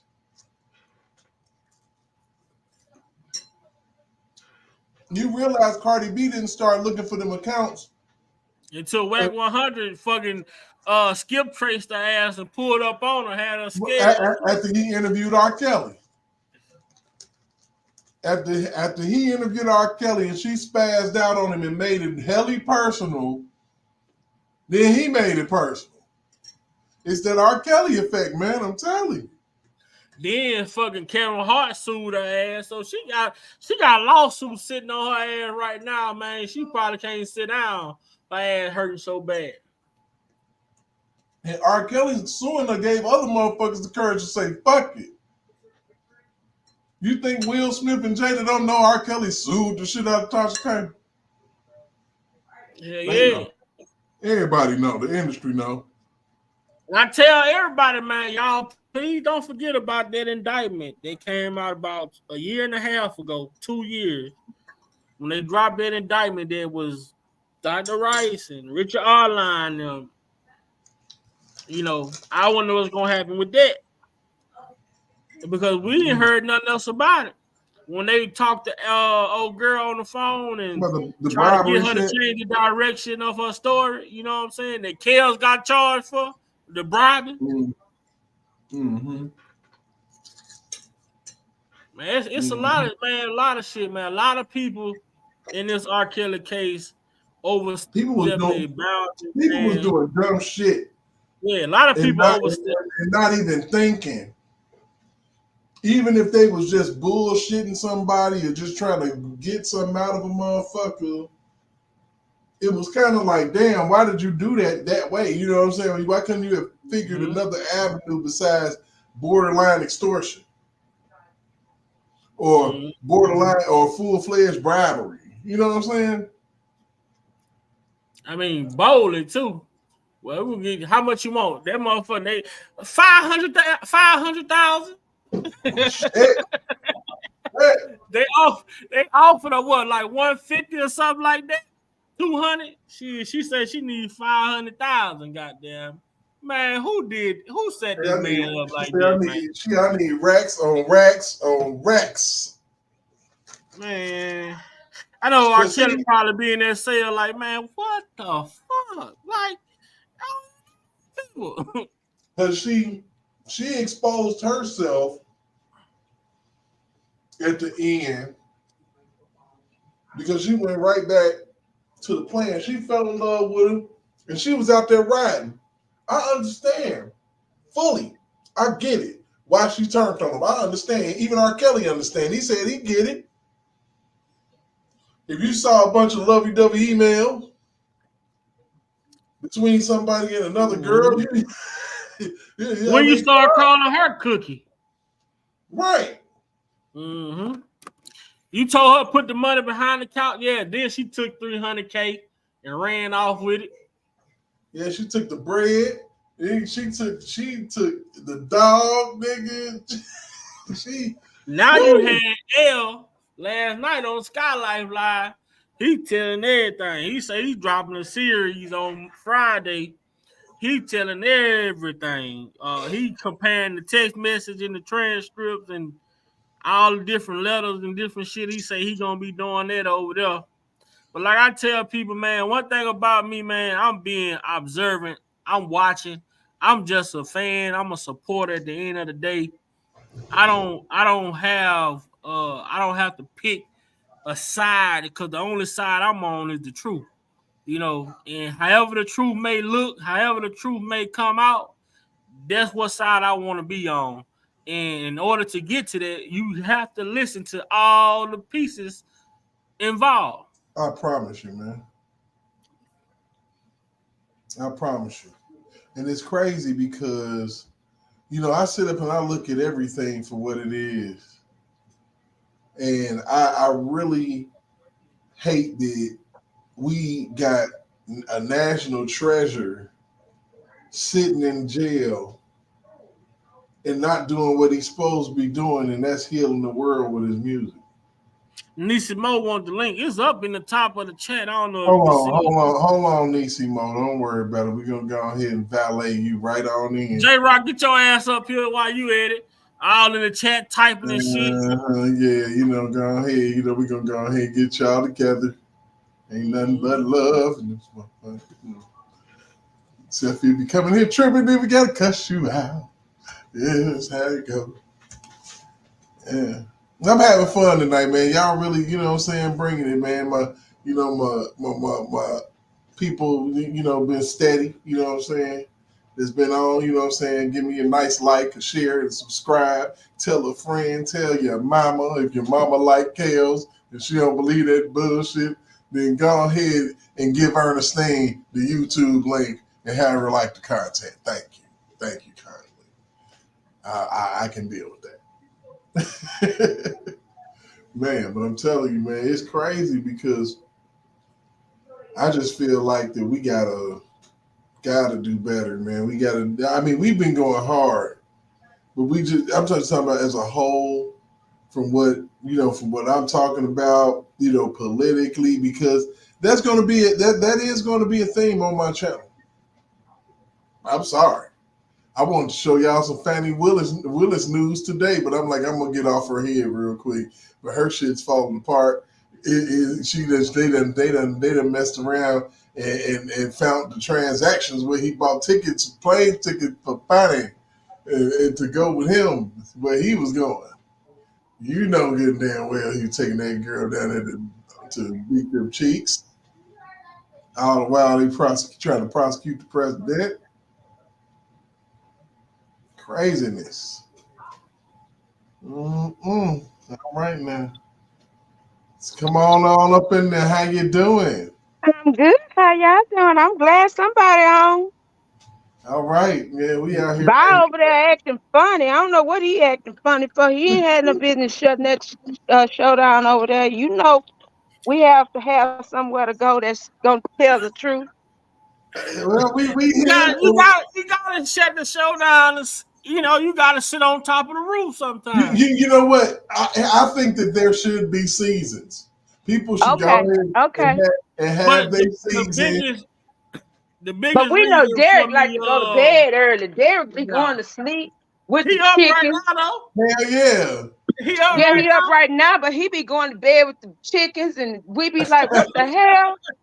Hey, so what I told y'all, hey Derek, what I told you, I say I'm gonna stop doing the live because I really want to push Derek and Sir Miguel out there so we can all be. People gotta keep coming. We need to get these guys. Well, we need all of y'all going. We need to get these guys to 500 subs. But I can stream. I see now it say stream to your audience, so I can stream Derek lives on my channel, I guess. But then I have to tell people to go sub to Derek or Sir Miguel. I'm over here. I'm over here. Absolutely dope, and I appreciate you coming over here, boo boo. Thank you. And hey, you know, I really support the family now. Oh yeah. I ain't no hater on the family. Family is family. I done had to get over here and argue about my Trump views and the fact that I like the guy and I'm voting for him again. And I'm voting for him, and we voting for him, and that's it. And that's all. Again. I mean, again. Because he said something so profound the other day. It was the most intelligent thing I heard anybody say in this. He was like, now, if y'all had just played it straight and not cheated and not tried to indict me, he was like, in 10 months, I'd be just about wrapping it up. And I'd be getting out of politics. But since y'all wanted to accuse me and cheat the American people, y'all got me for another 4 years. No, hey, that part right there. And literally, they haven't been able to stop talking about them for the last 4 years. And that ain't gonna be the worst of it. He been living rent free in their head, and he finna get elected again, and y'all finna be looking stupid. And you know what? I heard somebody say, y'all know what he's trying to do. Once he get in office, you're not going to be able to get rid of him because he's trying to recreate. Well, come on. That's what we've been talking about. If he do a good job, he can have the job. He can have the job. Long as he got that money coming, hey, that's all we worried about right now. Go ahead and take this thing until you go ahead and get a check out of here, buddy. You We ain't living. We don't want to keep living in poverty and looking at gas prices, everything else going up. Like motherfucker, gas price went up a whole $1 overnight. Look like a whole baby, and they really think we gonna play with them? No, it ain't even that sweet like that. He said he gonna say drill, baby, drill. Drill, baby, drill, and we gonna lock that border up. We're gonna go ahead and put a lock it up. Put a lid on that, you know, for real. Let's go off real quick. Go ahead and put a lid on that. Thank you very much. You know, for real. Come on, like that's like we supposed to be taking care of the whole world, and y'all ain't taking care of the darn veterans that actually fought for this goddamn country. What do they do that at? I mean, and like I was saying, like you see, you know, Mexicans with food stamp cards can't speak a lick of English, don't know how to work the card. You just got here. You don't even know. You've never seen a card before. Never seen a card. You got all kind of benefits. You're getting brand new houses. I mean, the lady was at the doggone counter and she just held the card up and said, see what? See what? The lady was like, you got? I don't know. How many steps you got? I don't know. I don't know. And so you better be glad I ain't behind that register. Hold on for a minute. Let me see if I can transfer some.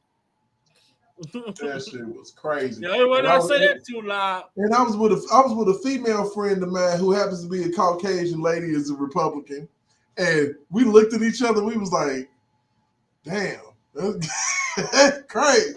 That couldn't have been us. It couldn't. It didn't go work for us. I'm like, shit. I'm like, we get it up there, and the card don't work. Security coming and getting our ass. Everybody trying to come get us, trying to lock us up. I'm like, ain't nobody trying to assist us. Shit, dude, man, fuck that, man. They don't even want us buying stamp no more, but they getting them away. It used to be a thing to me called illegal alien. I remember that.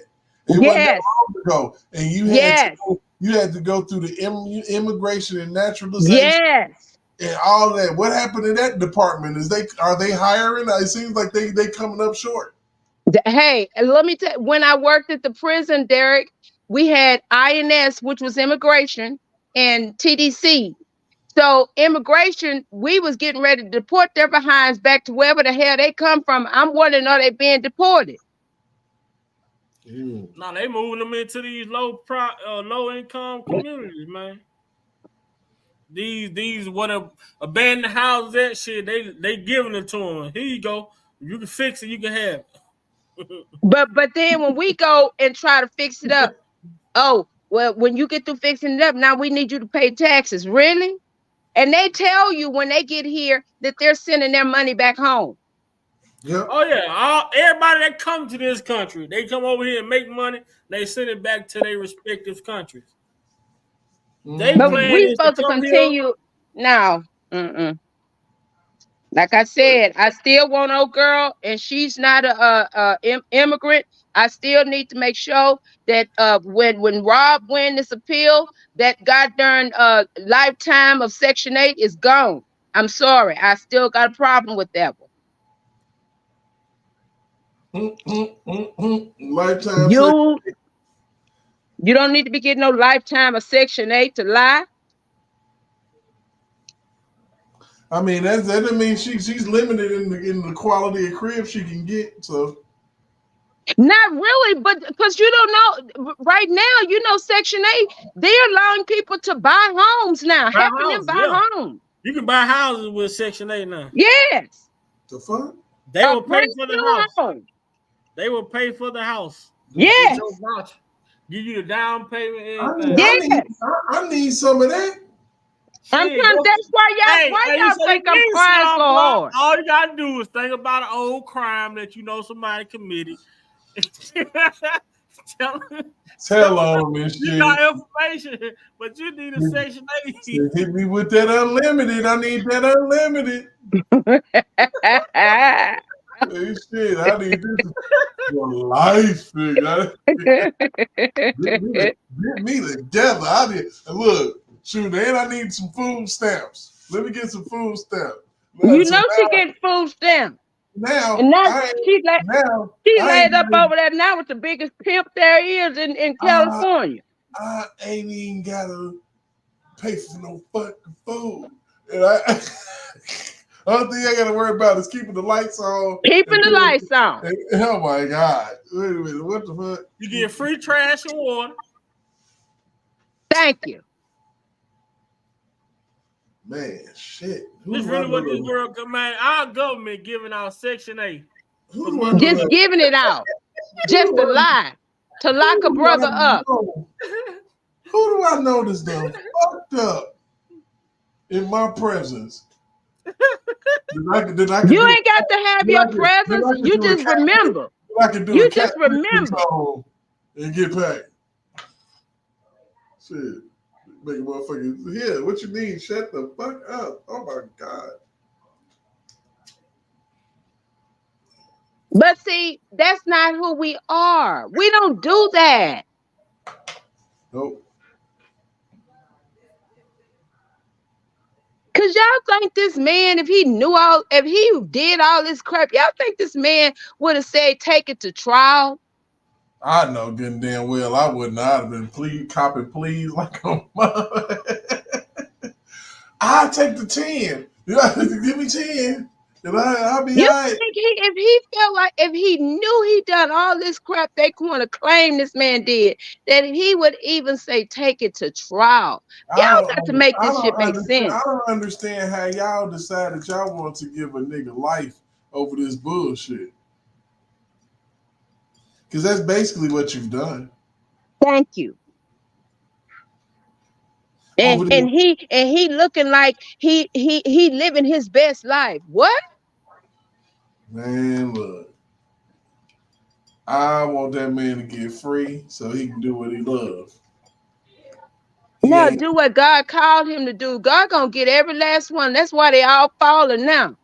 Every one of them, we see them falling right before our eyes. But see, you have to pay attention in every situation that's going on and look at what's happening to the people. Because my thing is this. No matter what you might think or what you might feel about a person, you can hate them to your core. But if it's one of God's anointed and appointed, you better keep your hands up off of them. You better keep your hands up off of them. Because if you don't, then what's going to happen is you're going to get undressed out here. And that's what he doing. You getting them, look at, like I tell people, look at Fannie Willis out there in Atlanta. You out there, you done got undressed because you was out here. You let these white people push you in the prosecution to do their work, to do the work that they wanted you to do. And you wasn't clean. You was just living your best life. You was getting that wood from that lawyer. and then no one was the wiser. And if they knew, they didn't give a shit. They didn't care. But did you think Trump was just gonna lay down and let you roll over him? I'm like, your ass game. I knew something was up with you. Because Donald Trump came for her 5 months ago. About the YSL shit. Thank you. And I'm like, ooh, he on her top. I'm like, she's scandalous. I'm like, wait till something gonna break on her. And who knew? She paying the motherfucker extra bread. They going on trips. Fucking good. I'm talking about on a boat, on the Love Boat. they out there on the Caribbean. They just riding dirty. I'm talking about it. You out here trying to prosecute an American president, and you think that ain't nothing finna happen to you. And the sad part about it, you forgot that let's talk about this, Derek. It goes back to what we said before. If you really think that these white people have taken your word at face value to see you come out here publicly trying to scandalize your own, do you really believe that they are going to trust you? That thing is going to flip, it's going to turn on you. Flip so fast on her, and now you got to explain your sex life. Now you got to look at you. And it wasn't even Donald Trump lawyer did this to you. Thank you. This is one of the other people's lawyers that was like, oh, wait a minute, Shawty, you doing what out here in these streets? But see, it was already Donald Trump's son had already exposed it. He had already exposed it, and he was like, "Yeah, I'm gonna make sure you get taken care of real quick, because you think this is sweet like that. You keep listening to Obama." Like, y'all, man, people got bold. Like, you need to stay in your lane. Like, that ain't even, you all out of your lane. You was out of your lane fooling with Young Thug, because that case seems ridiculous. Thank you. They've been trying to pick a jury for a year. And finally starting to talk about the shit. Like, y'all gotta be kidding me. And you got... Then old dude, he looking all stupid and crazy. The special process, girl, if you don't special your butt and go sit your special head behind down. I mean, these lawyers is out here crackpots, man. I'm talking about these district attorneys is Thank you. Trash. Like they not doing no work. They call this woman the Rico Queen. The Rico Queen, because that's all she ever do is charge somebody with damn Rico. There's other crimes and other things that people need justice for, but you going after the former president because somebody pushed you. Somebody nudged you to tell you to go ahead and do that. Now you out here. She forgot. I'm telling y'all, that girl, when she looked in that mirror, she did not see black. She saw white. Oh, she forgot what color she is. Oh, Fanny. And then she out here on trips, taking trips and shit. You know what I'm saying? She killing me. Like, I'm like, wow, how did we come to such a pass? Your business. I mean, in her facial expression now, it looks so dried up. She went to church and wrote a letter to God. Like, why, God, are they picking on me? And why are they picking on the black man? Because you smashed him? That's why. Ain't nobody picking on nobody. We're just trying to figure out where your ethics and your morals are. Because if you show any moral impropriety in the position that you're in, you're compromised. Thank you. You're compromised. How can we trust you to hold up ethics when you easily would break up a happy home and wouldn't give a shit? Thank you. And don't hey, now that you're going there, baby, keep going. Don't leave that goddamn Jamal Bryant and TD Jakes and all of them. All of them had some ill will to say about Rob. Oh, bless the name of Jesus. Woe unto you. Shit crazy, man. I'm like, what in the hell is actually going on? God is exposing them all. He's undressing them all. He said, ye without sin, what? Cast the first stone. So why are you trying to pick up his stones that he got, whatever and you don't even have the facts? You sitting up here listening to Tim Savage. Really? That's crazy. And his daughter ain't even in the case. And then you had the dude get up there in the pulpit and lie and say, you came to me 2 years before and I told you it wasn't the right time. I need to know, what does that mean? If my child is in trouble, when is it the right time?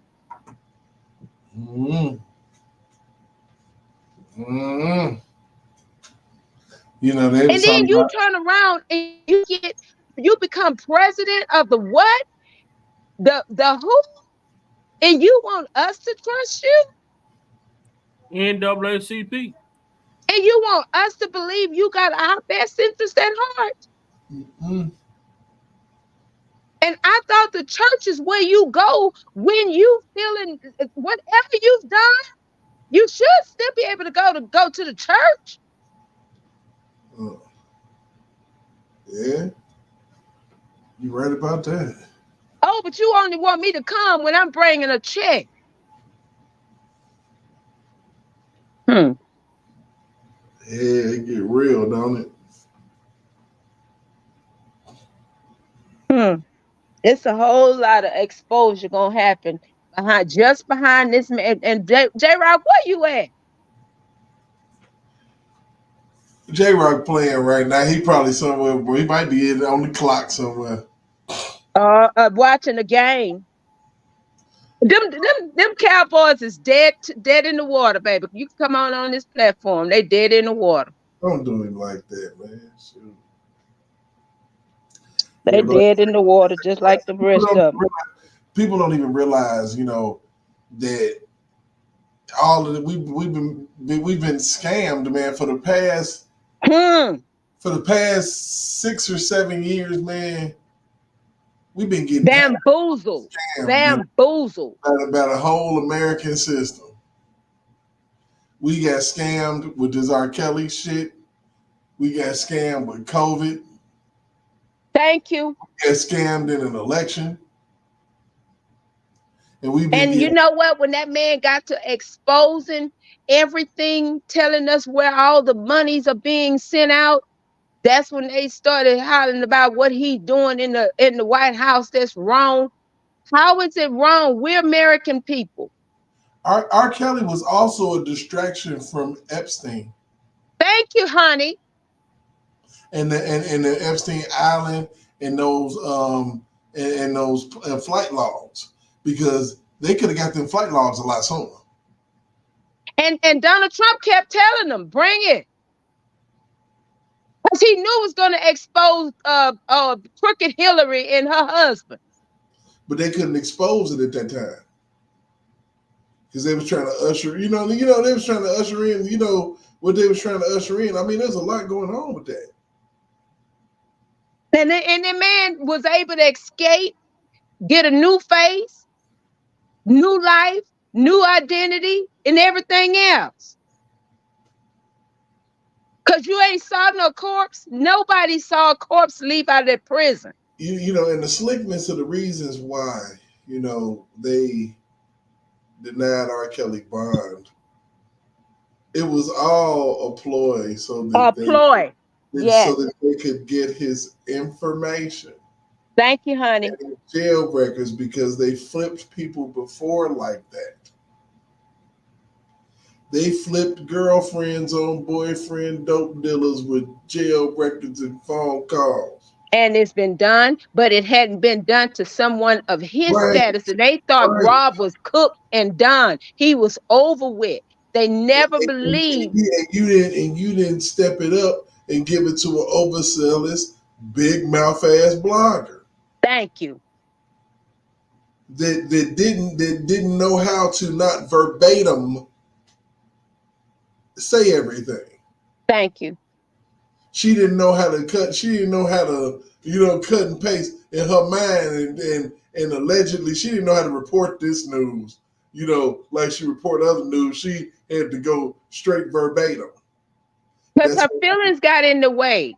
Her feelings were in the way, and you can't make me believe the girl was in love with her son R. Kelly. Oh my God, I feel like that she either met him or something, or touched him, or they might have had an encounter or some shit. Blew on her or something? I don't know, man, but she like, man, fuck R. Kelly and shoot him in the face. What? Wait a minute. What is all this? But she married to a white person, but fuck R. Kelly. Too many niggas turned her down. She couldn't even get Pookie in the hood, man. Shut up, boy. That's what rejection do for you. Make you hate everything that look like a nigga. And don't forget the real Pookie over there with her line, but you ain't heard from her. What's that girl name? That started all this nonsense with her line, but Rob ain't touched her. Which one? Anita? Not Anita, but Lisa. No, one that was standing up there with Tim, and he whispering, trying to tell her what to say. Oh, you talking about what's her name? Asante McGee. Asante goofball. I'm like, man, he ain't touched this crackhead, man. What are you talking about? No, I'm like, man, I was literally yelling at the TV that day when I saw that. I'm like, no fucking way. Foul on the play. Hell no. Hell no. I'm looking at TV like, hell no. But you know what, y'all, to sum it all up, all them women was in love with each other. They all was in love with each other. It had nothing to do with Rob. They was in love with each other, and he was making them all turn on each other. Damn. They was all turning on each other. Y'all go and put y'all own business out here like this here. Y'all licky on each other, but then, I ain't gay. I ain't gay. You ain't what? He made Oh yeah, you something. Ain't nobody make you do shit. You nasty. For real. You know what I'm saying? You're living your best life. Let y'all go and come as you please, because he wasn't even worried about none of y'all. None of you. So y'all do what y'all want to do. Y'all want, if I come on, I want some now, you know what I'm saying? Then to go ahead and let y'all come on through, because y'all been living here rent free. You know and the mamas was in love. I'm like, man, are you stealing, bitch? You over here stealing. See, the problem is, like, my issue is his life was too similar to that cookie video. Thank you, honey. They listened and they looked at that video left and right. Y'all can't make me believe. You know, I'm like, no, that's too much. Too much. Oh, they studied that video, baby. Because they were like, he had us cleaning up and shit. And I'm like, what? I'm like, you pour milk all over y'all asses too? Okay. But you know the question I told Vod is, the question that the lawyer never asks when they said he spanked us and did this, what happened after? Man. What? That was the question. See, you can't have old people as doing this interviews, because you got to have the right people that know what. Like, so, and then what? What happened afterwards? After he smacked you on that ass. Because I know how to, I mean, and not with force. Pow! You know what I'm saying? I need to hear gunshot going. I did not know this until later on, that there are some women want you to choke them until they can't breathe. Look, check it out. Most recently, I was told that was on the menu. I need you to choke me. And that ain't the first time I've heard it. This is great. I mean, choke you till you can't breathe. Female told me that shit. I say it sound like domestic violence. I'm out of here, man. No, you know what? You know what, bro? I don't know. I can't focus on more than one thing at a time now. Look here, bro. You can do it without trying to kill them all. You know what I'm saying? But no, they don't want to be able to breathe. They choke me till I can't breathe. You just got to pay attention. I'm like, what? You got to pay attention. When she go, let her go. She's about to go to the great beyond. You don't want her to go there. Oh my God. The upper room. You don't want to go to the upper room. I'm too strong to grab you. I'm just playing, y'all. Please don't take that shit serious. I ain't out here choking people out. I'm not. Can we have a comical moment? For air. Can we have a comical moment? I'm not out here choking people out. That's not how I live my life. You know what I'm saying? Shit. No. I mean, but yeah, females have requested it, and I've and then they want eat shit and stuff. What? Oh no, you're not gonna do that. You got to leave. I had some ask me, say, what if we was in this situation and and I just laid there, didn't say nothing. I say, man, I would get the fuck up. I'm like, what the fuck? Who have sex with somebody who just laying there not saying nothing? That's a fucking rapist, man. Right, that's like doing the dead and shit. That's the type of shit they say. Bill Cosby was in there. You remember that shit a while back when they locked the dude up, worked at the funeral home that was having sex with the dead? With the dead people, yes. My goodness. Hey, y'all, check it out. Hold on. We got to go and take a pause for the calls. J Rock. What's up, man? Talk to me. Man, what's going on, Derek? First off, let me go ahead and say this right now. I had to do some stuff around the house. My maintenance guy to come over had to kind of redecorate this whole damn bathroom and shit. They had to breathe the breath of life back into him, y'all, because the Dallas Cowboys they wasn't doing what they Don't put that on me. They had to breathe the breath of life back. Don't put that on me. That's a good one, Lisa. Don't. I'll tell you right now. Don't. I'm not a Cowboy fan. Don't put that on me. I don't know who more delusional, the Cowboy fans he or the said, women. I can't take it no more. I just can't take it no more. I don't know who's more delusional, the Cowboy fans or the women that have been following up this parade of propaganda against R. Kelly. I don't know who's more delusional. or a far left Democrat. All the way left. All the way left. That's over there crying, talking about let them through the border. Let them through the border. And see, black people, anybody on here that's African American is listening, you know, the worst thing that can happen is the things to go all the way left. You don't want that to happen. Things go left, that's never good. You had it. I'm listening to black people. Why y'all won't let them come through the border? Really? Oh, y'all stupid. Somebody gotta pick the fields is what they be saying. They say the niggas don't want to do it no more. Niggas want to be inside on AC now in the summertime. Niggas ain't going. We need somebody else. No, they going to what that 3 cots in a 3 meals in a cot.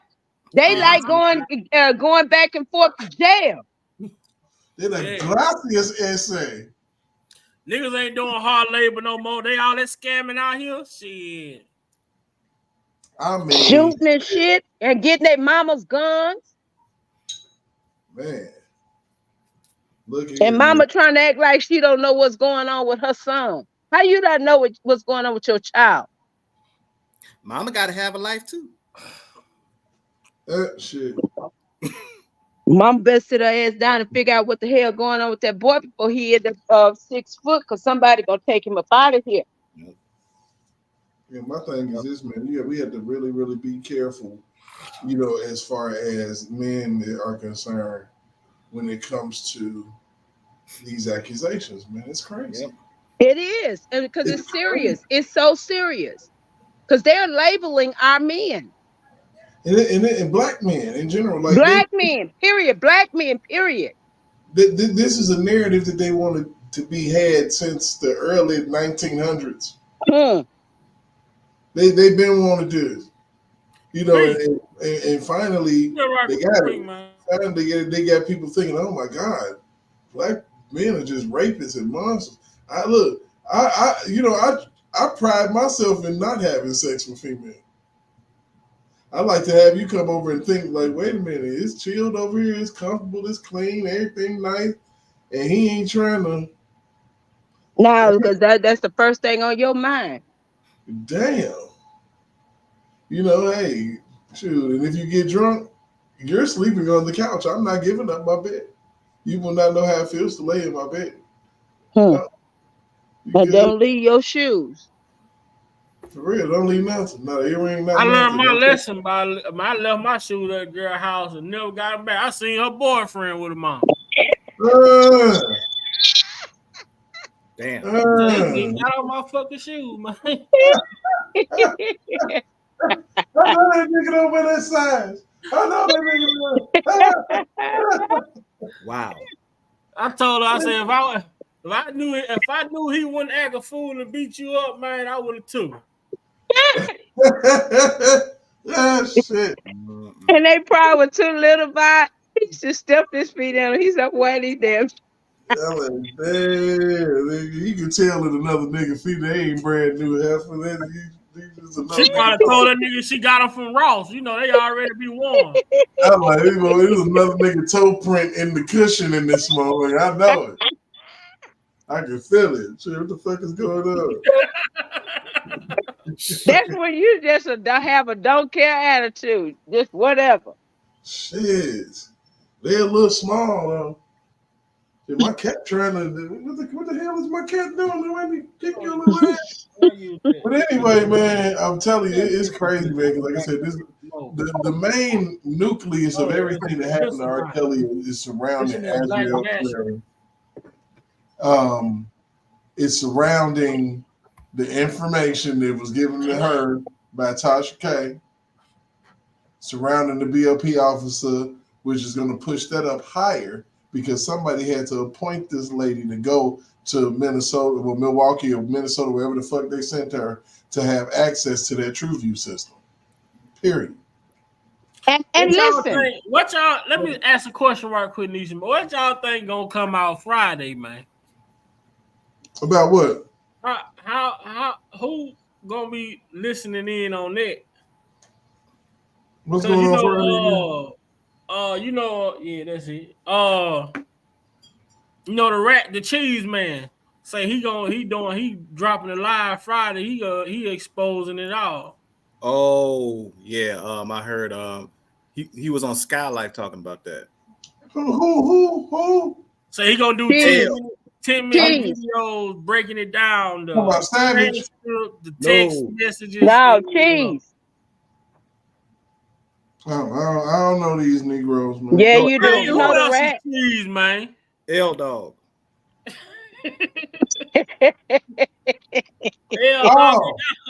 L Doggy Dog. L Cheese and Cheese. You talking about cousin? No, the L. Brother L. Okay, all right, whatever. It's insignificant to me. Y'all send me the link and I'll be like, oh yeah, I know. Well, you know, Cheese. It's gonna be. I don't want you to say it's insignificant because this shit is. It's full of shit. It's full of shit. I don't think it's full of shit because Niecy Mo, I tell you, man, if all of us in the clique together at one point and now we all beefing, you gotta listen to what everybody got to say. Everybody got to say that's true. That's true. But I want to hear everybody. I don't want to hear part of the story that you done sliced and diced. Tell the whole story. Tell the whole truth, nothing but the truth. So he's saying, I don't really know how to look at Larry though, because like I say, man, but at the end of the day, I'm not gonna see. Yeah, so he's supposed to be giving up the personal insight between the relationship. He's supposed to be telling what the relationship was with him involving the parents and Jane. And he gonna tell everything, right? Everything, he right? gonna drop everything. That's what he said. But I hope it's everything, because if you don't, there's another part of that story that they got. He said he gonna take the transcript, compare the transcript to the text message versus what he was told. And and his part that he played in it too. Yeah, he can't take back the credit that he got for helping, secure the conviction of R. Kelly. That's a document. No. I'm saying his part that he played. Remember, y'all got to go back to the transcript when girl said that about the brick shit. That shit came from him. Yeah. But he's saying now that all of that shit came from him blow. That shit came from him. So he about to expose Angelo, basically. So that Angelo came out and said he finna be going live. Larry said he finna be about to expose Angelo. So what we gotta do is we gotta sit back and watch all this shit, listen, and then we gonna come and do our breakdown and make it make sense, because we know what we done heard and saw for the last 5 years. So we just finna be putting pieces on the puzzle where they go. But see, the question, Vi, this is where it gets tricky for me. Rob has a verbal hearing February. So it's always some bullshit right before it's time for something big to take place, to try to distract and destroy. Well, as long as we as a group don't fall apart. Well, we ain't falling. We ain't going nowhere. I think as long as we don't fall apart and get to coming at each other's throats, Hell no, that ain't gonna happen. We hooked to the hip like glue, baby. This is it. I'm not concerned about, because that's what it is, a distraction. We understand that one of the main focuses is, and they probably gonna focus on it in the appeal, is Tasha K and Officer A. I know it's gonna come up in that appeal. If it don't, something's wrong. And that ain't the only thing gonna come up in that appeal. I know, but that was one of the Cheese coming up in that appeal. Who is what? Cheese. Oh, okay, yeah. Mm-hmm.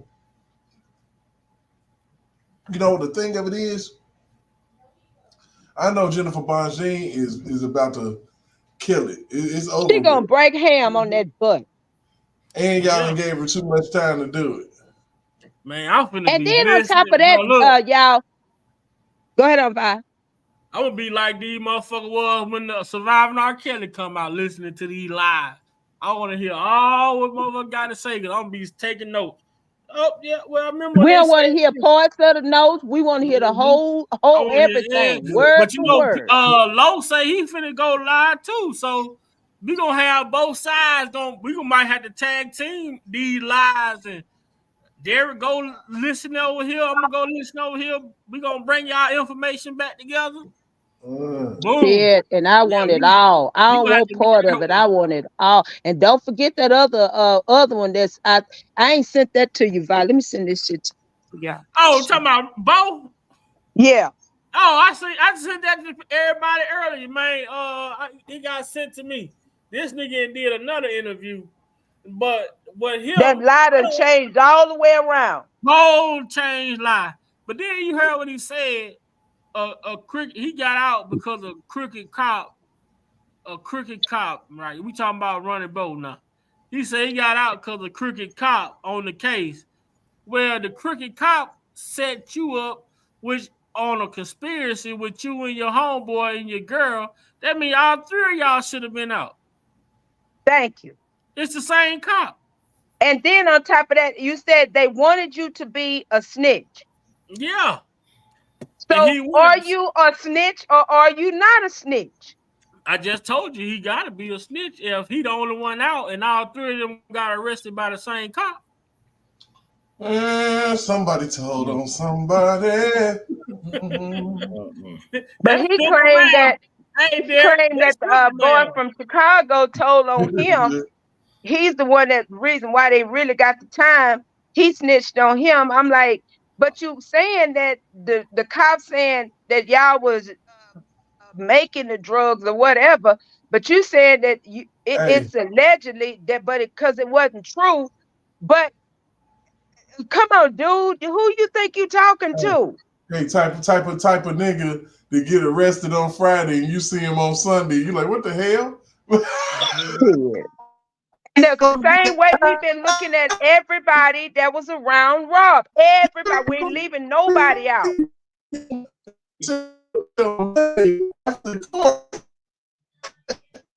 I ain't supposed to see you till Monday afternoon. What is going on? That's crazy. Yeah, I mean, it's the same thing, y'all. The same shit that we're looking at, how we're looking at all of the people that claim that they was around Rob. Ain't no claiming. It is the fact. You was around Rob, but you didn't get locked up. You didn't go to jail. Like Q told us what happened. Q said, "Right, because I talked to Q, but he came on the panel one night when all of us was on there. Q said the only reason why these people ain't locked up because these people gave statements. There's a lot of shit that we don't know, man. And Jennifer, but we do know. I know for a fact it was said."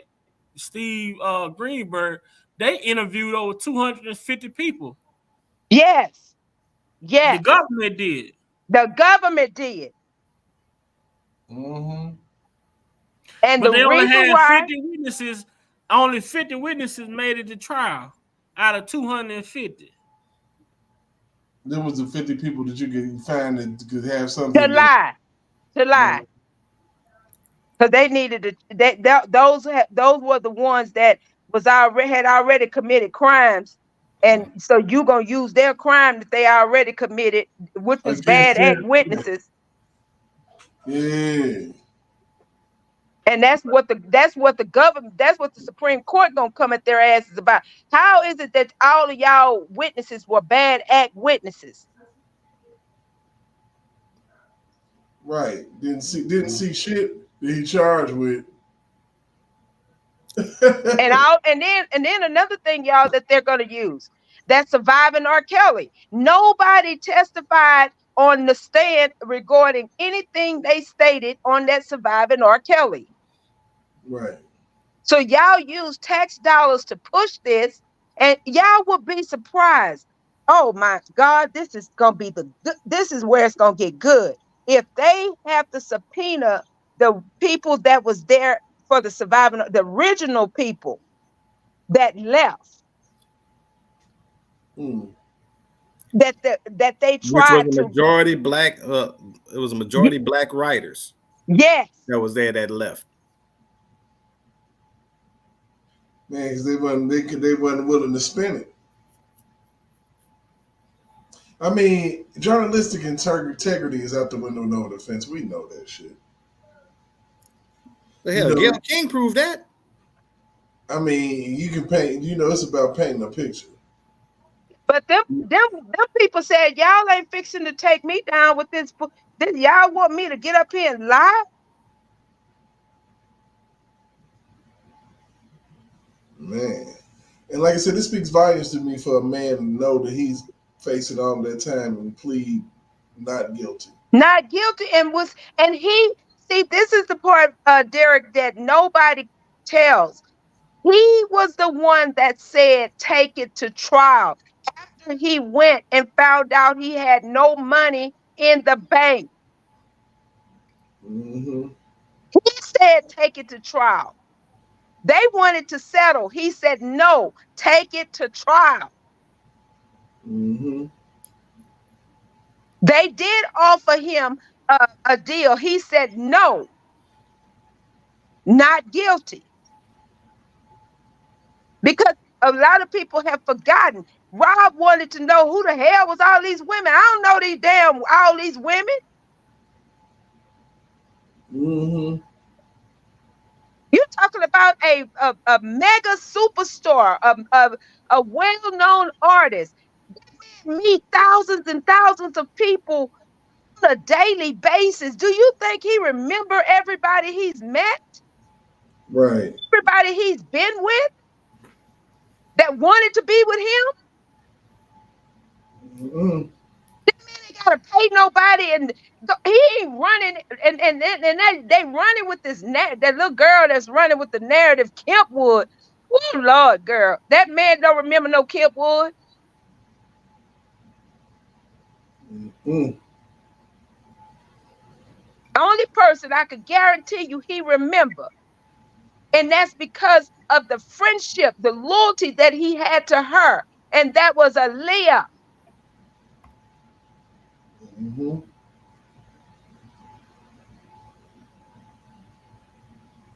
And people got to remember how Aaliyah was even put in this case. Mm-hmm. And the reason why they need to remember how she was put in this case was because she was only there. She was there to add the bribery component. Right. I got and your part that you got of J. Rob, which is very integral to this case. Right, because I was on the phone with one of my friends from college yesterday, and I asked him when that incident happened in Lafayette. Now, MTV's got an article that's out. If you Google the incident that happened in Lafayette with R. Kelly having a lawsuit there in Lafayette, you're only going to get one article, one funky ass article, and that's courtesy of MTV. And MTV says that the incident happened July of 96. So one of my friends called me yesterday and I asked him, did that incident happen in July of 96? And he told me, hell no, that didn't happen in July of 96. That shit happened in 94. And I remember it when it happened. which I already knew, but it just confirmed what I said. And I said, okay, now, was his concert around Labor Day weekend of 94? He said, yeah, it was Labor Day weekend of 94 because he's from a town not too far from Lafayette, Louisiana. So he remembered the whole damn thing. So, and it also goes back to J Rock with Aaliyah having the lawsuit against Cook County. Right. And according to the case number, the first four characters was 1997. So that would be interpreted as the year that it was filed, which was 1997, which means Aaliyah was 18 and she didn't need her parents' consent to file a lawsuit. And you know what? In order to do that setup with somebody who's like devoutly religious and don't really know R. Kelly from a can of fucking paint. Thank you. All you got to do is run a nigga like Demetrius Smith or a nigga like Carrie Kelly that looks something like R. Kelly. And a female in front of a pastor. Thank you, baby. And fake a wedding. And R. Kelly and Aaliyah ain't never even got to fucking be there. Because if it's all fake, if it's all fake, it's all fake. Now, damn. That's an angle I didn't even think about that when you brought that up. Because remember, he came back from Lafayette to Chicago because he was meeting with his lawyer so they could try to figure out how to deal with the drama that happened down there in Lafayette. Then he went back down to Lafayette to go to court. Because remember, it was a felony assault charge at the time. So when that happened, keep in mind, he hadn't even taken the stage for his Lafayette show. He had to address that warrant first before he even took the stage. Brother, look. So that's a whole brother, that's a whole different angle, man. And you know, look, you got a lot of different ways that could have happened, man. He ain't had to be there for that shit. R. Kelly's brother used to play his fucking stunt double in fucking videos. Thank you, honey. Right. But either way, he was going back. He probably more than likely. This already left to go back down to Lafayette because he had to go ahead and address that issue down there to go to court. Absolutely. But I mean, that's a theory that, that's some shit to think about, man. I mean, that could have actually happened. Like his brother, they looked a lot alike before crack came. At that time, they looked just alike. Before crack came into Carrie's life. Shut your mouth, boy. I mean, I don't know if was it crack, was it heroin? I don't know what it was. But it came in his life and it shit on him. I ain't gonna even lie to you. It's shit all over that man. Before then, he and Rob could pass for twins.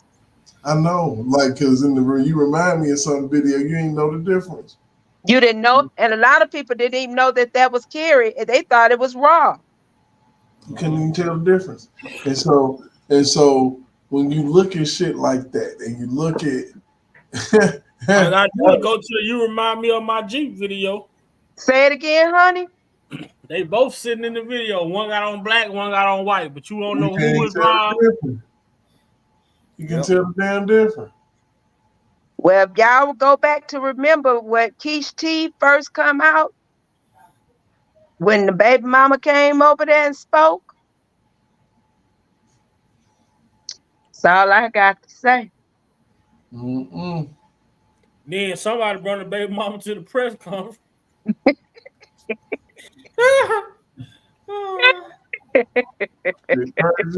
It's crazy as hell, man. When you think about the lengths that they done went to lie on this man over the years, the shit is ridiculous. It's like that's how females get lied on about dudes lying on they having sex with females back in the day. Back in the day, yes. Ain't Bidmo been with that woman and the man in the moon, but they let them tell it you have. Man, and they still ain't no back in the day. They still doing that crap now. They done threw Kels in the bedroom with Lanita Carter. But the question is that I have, and as he stated himself, y'all put something on me that was not. I mean, first of all, let's use for example. That it was live. Rob went live when they broke in his house and stole his shit. Mm-hmm. The police, we all saw the police. The whole world that was looking at Rob's play and his video saw the police. Right. No police all in no basement. Because it ain't no basement. No, ain't no basement. Right. And on top of that, why would you call the police if you got hostages in your damn house? Exactly. No pee buckets, none of that.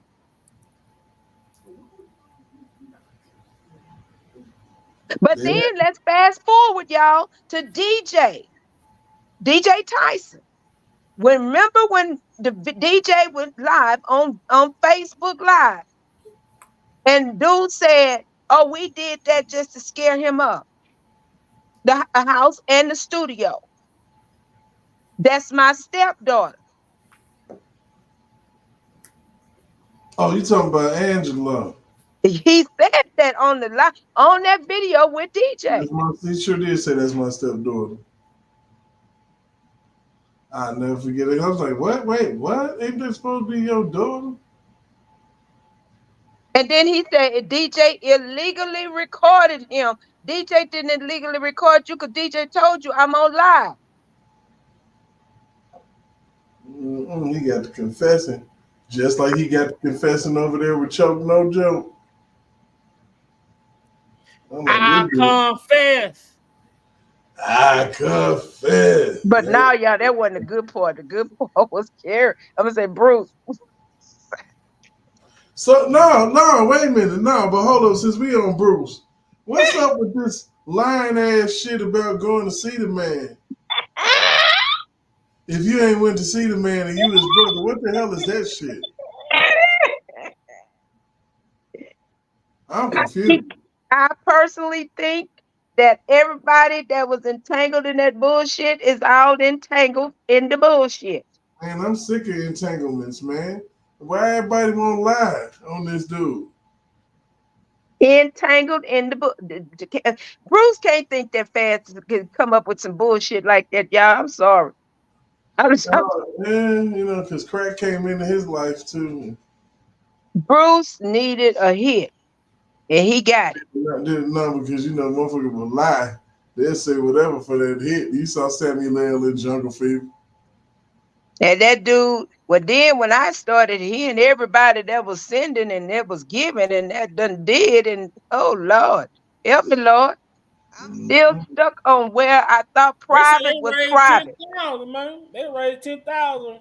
Again, y'all, I'm still stuck on private. I thought private meant what it said, private. No, you got it twisted. Private is until somebody can dig in there and get it. And expose your private shit. Boy, you better hold on to it and put some guns on it. You gonna hire someone as a your, not mine, not ours, but your private investigator. Never seen a private investigator that's in the public. I ain't never seen, never, ever, ever, ever, ever, ever, ever. And I don't want to ever, ever, ever. That's a PI, public investigator, not private. Because they ain't nothing about that private. I bet that nigga still at the fax machine.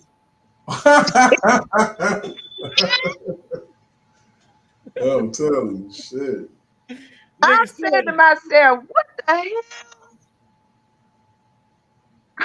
What?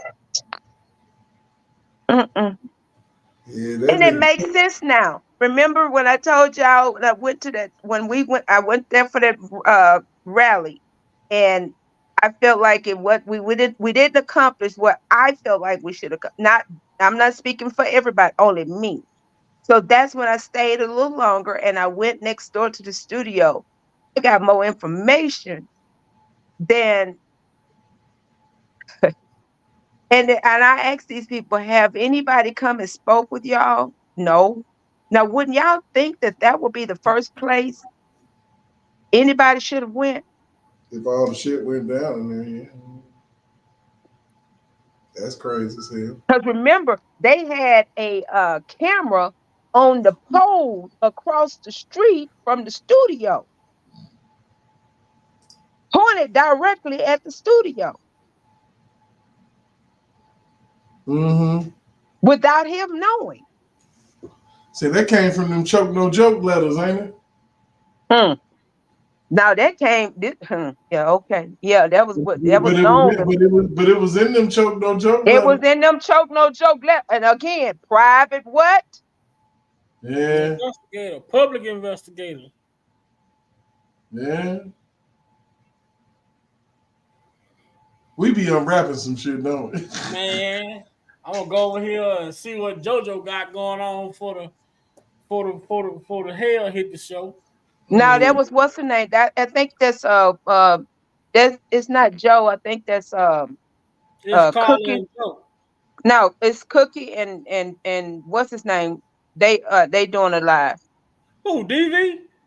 DV and Cookie. Man, get the hell. I'm on definitely finna go look at this. Them my people, man. Oh, DV and Cookie. Hey, man, Derek, man, you coming back tomorrow, bro?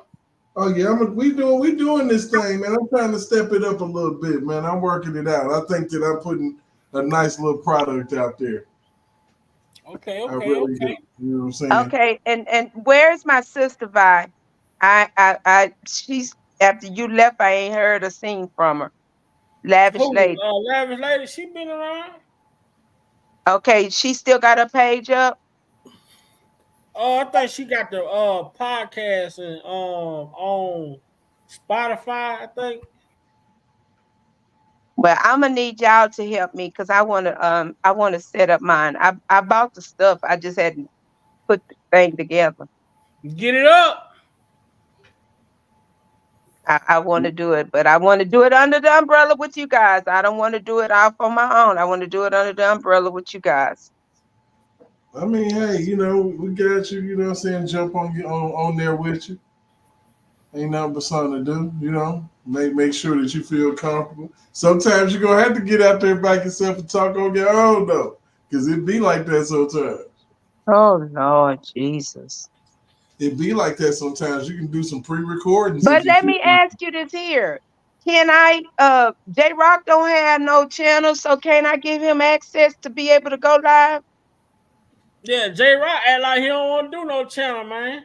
I'll promote anybody that be on my panel to get a channel, man.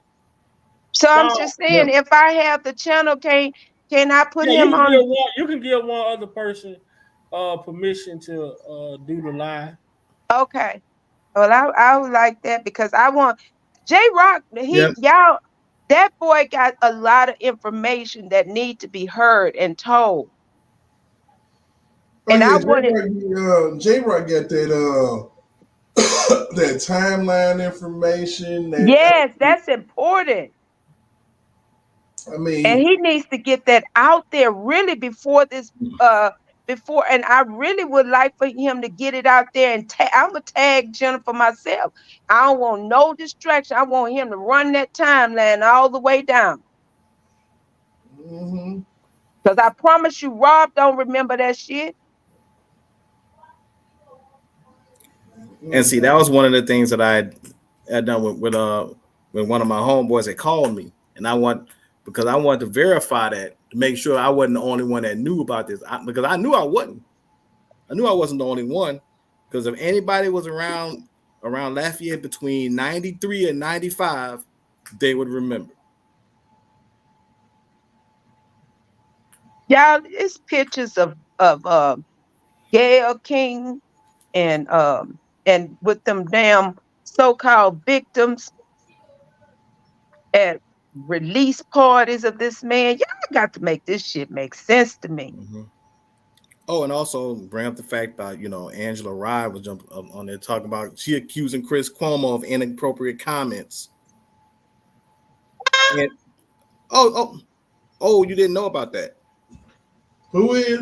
Angela Rye is now coming at Chris Cuomo because she said Chris Cuomo made inappropriate comments about her being in a bathing suit to bring in the new year. Now, I'm thinking it's this year that just came in.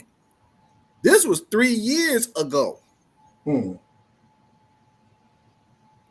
So I'm like, okay, so you gonna bring up something that he said 3 years ago and talk about how it was inappropriate and it felt like it violated your safe space on CNN. Y'all, when are we going to hold women accountable?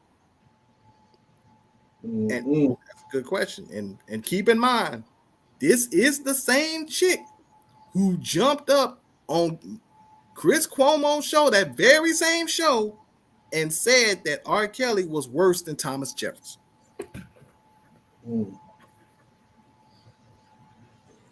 Thomas Jefferson, shit. Yep, she said that.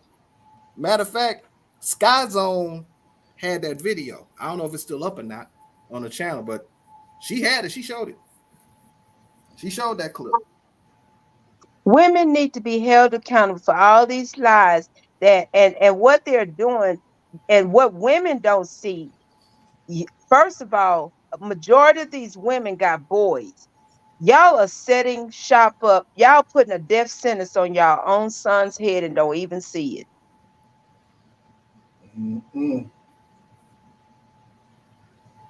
You already making provisions for your son to go to prison because everything that you're putting on somebody else's son. Remember, I don't give a crap how old he is.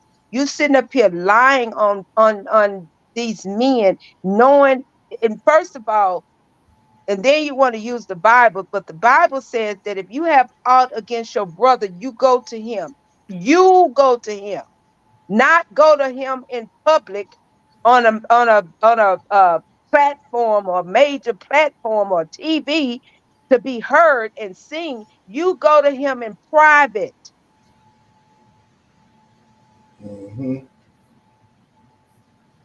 In private. Yeah, a lot of people don't know that. And I guarantee you, majority of these women that's out here doing this nonsense, and I have to give put the blame where the blame lies. Barack Obama and Michelle Obama opened that platform up for that.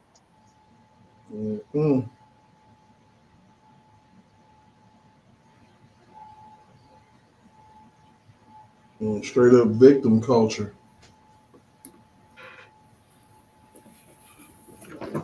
Yeah, and that's all it is victim culture. And see, one of the things I've said, and I will continue to say it, there's more profit in fighting for fake victims than it is for fighting for real ones. Thank you. And did y'all know, and y'all don't have to take my word that you go pull it up yourself. Before this stuff happened with Rob, did y'all not know that New Birth received a government, they received a huge grant where they were supposed to be working with the government for women that's being sex trafficked. And then all of a sudden, here come this crap about Rob. And they charge him with sex trafficking, and that's so ridiculous on the scale of what Jeffrey Epstein has done, and along with all of these high-profile politicians, right, have done, and it's crazy to me, Okay, and then the sad part about it, Rob nor Dr. Cosby's name is on the list. Okay, I didn't know that one. I didn't know that New Birth had got a grant. Yes. In regards to helping women who are you said were abused and sex trafficked. Sex trafficking and abuse, yes. And then I did not know when Tim them went on the stand that that's where they attend church. So y'all was part of this whole scam the whole time.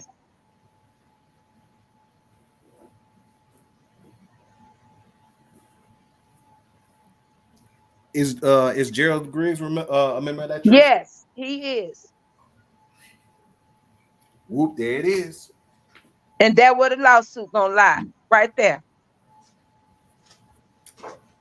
Now it makes sense why you had told me a while back how you said that Rob was gonna wind up suing New Birth. And I was like, okay. And I'm thinking about it as far as the clip with the video with Tim Savage being at the church. I didn't know that it went as deep as it did until you just brought it up. Yeah, they did that. It was like a year or two before they actually came up with these charges on Rob. And then all of a sudden, Tim, I'm like, hold up. Did y'all just get a grant? Spobie, because he went live on it. I mean, it was a big thing.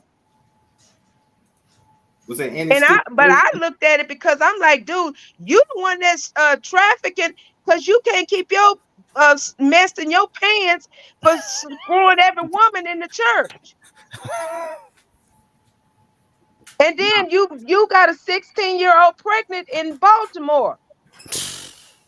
Now here's a question. Now I've heard about their room and everything else. Are there any stipulations when it comes to the grant that you know that you know of? Like if you got like if you got a certain amount of time to report a certain that part I don't know, but it should be.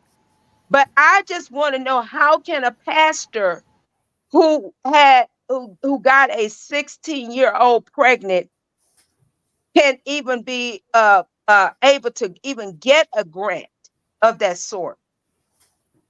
Not only that, a man who got a 16-year-old pregnant, one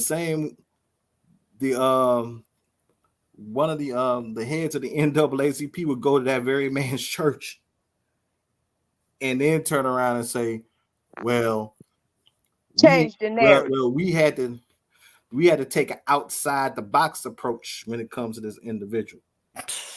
Meaning, now my definition of outside the box means you were doing whatever it took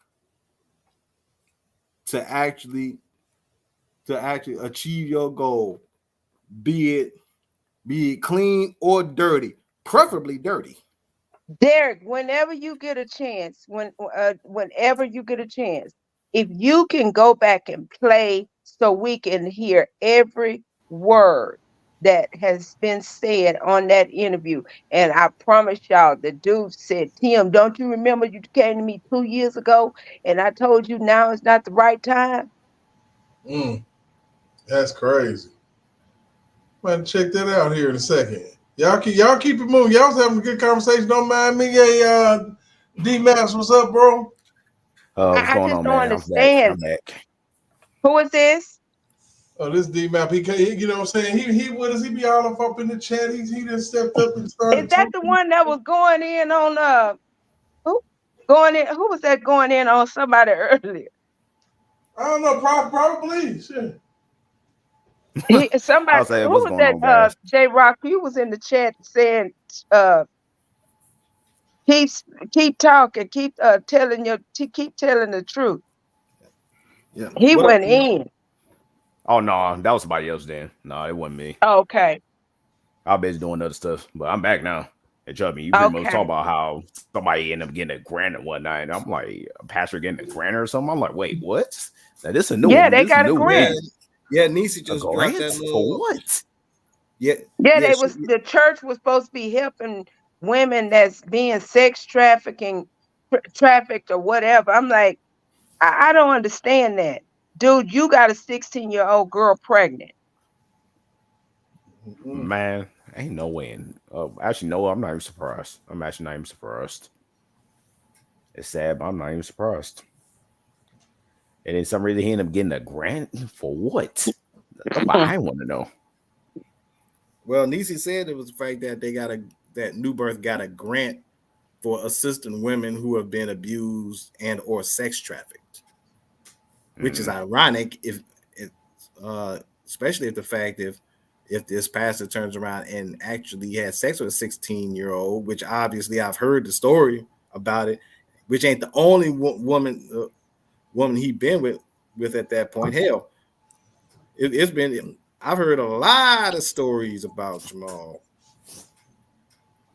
Basically, man, so basically that dude been slinging D like a New Jack is what you're telling me. Hey.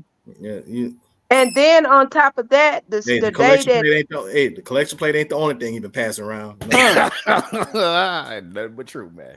The day that he did that interview, y'all can't make me believe dude didn't think he was R. Kelly on the stage trying to dress like him, look like. I said, "Are you kidding me?" You trying to rip off R. Kelly too? Everybody right. Remember on the TP2.com album, R. Kelly said there can only be one me. Man. Real R. Kelly, please stand up. A whole bunch of niggas stand.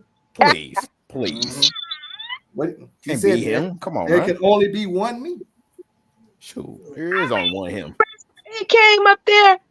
I said, look at that pimp trying to look like Rob.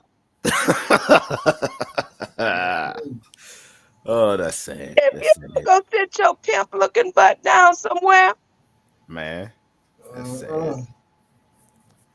I'm gonna tell y'all one thing that I can honestly say that I feel where Rob did where he went wrong when he moved to Atlanta. Atlanta is a hating city, especially for people of Rob's caliber. That's not where he needed to be. Somebody in Atlanta? Yes. No, that was like that was a mistake. That was a mistake. That was a mistake. And I don't believe in my heart that was his choice. That was people in his ear. Man, you need to you need to go on and move it on up and move to Atlanta and come to Atlanta and da-da-da-da. Rob got so much going on in his brain and his mind. Okay, that sounds like a good idea, not realizing that it was a whole setup. Mm-hmm. Yeah, it's true. On top of making music and everything, you got all these so-called people that probably had his back, basically giving him ideas and whatnot. And only thing we're gonna be setting them up at the end of the day. What people you got to know they set him up if ain't nobody getting charged but him. Yeah, trust me. When everything first broke, it's like, okay, why they wait till now if he supposedly did all this? And then we started seeing all the facts coming out. I'm like, yeah, I knew something was far from ball. So one thing that didn't make no sense to me was how do these girls who were supposed to be underage get around Rob to begin with? So none of them had a car. It was only one way they would get around him. If the parents dropped them off. Do you remember on that video? On that video with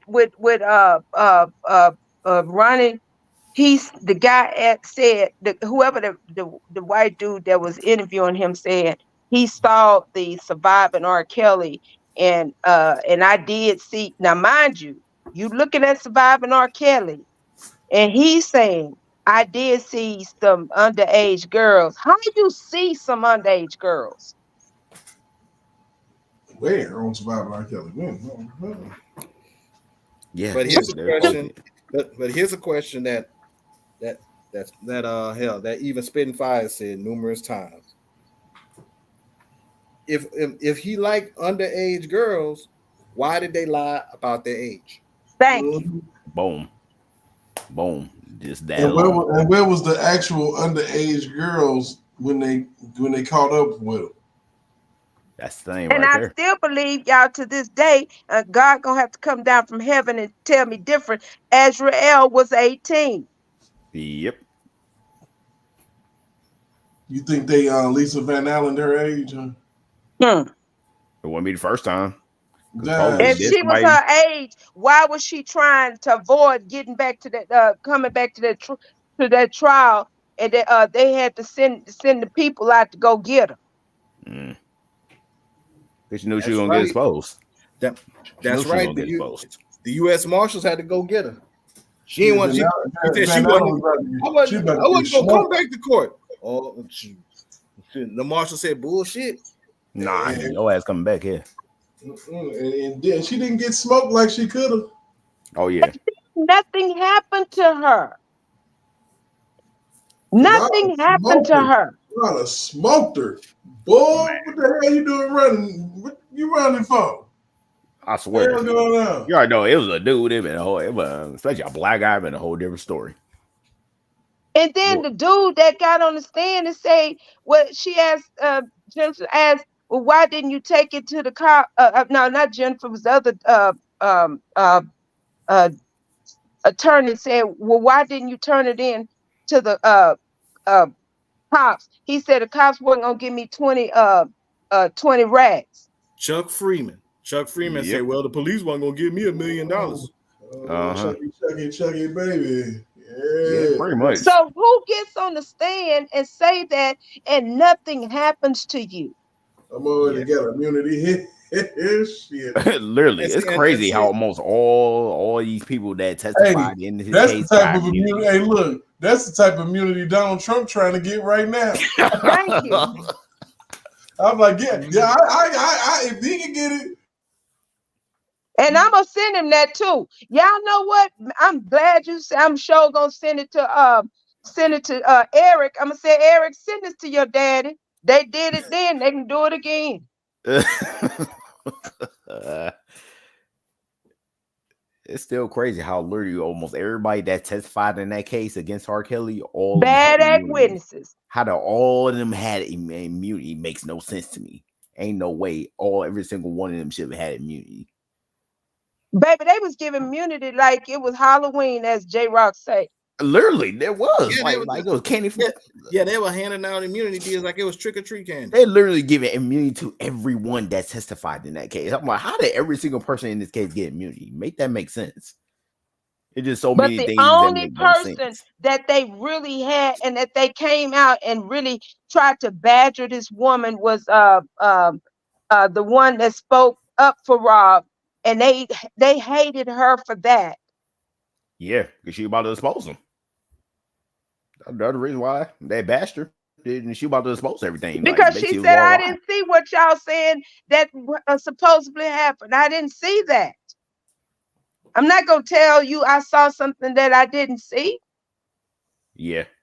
She was learned about exposing. That way they all started bashing her.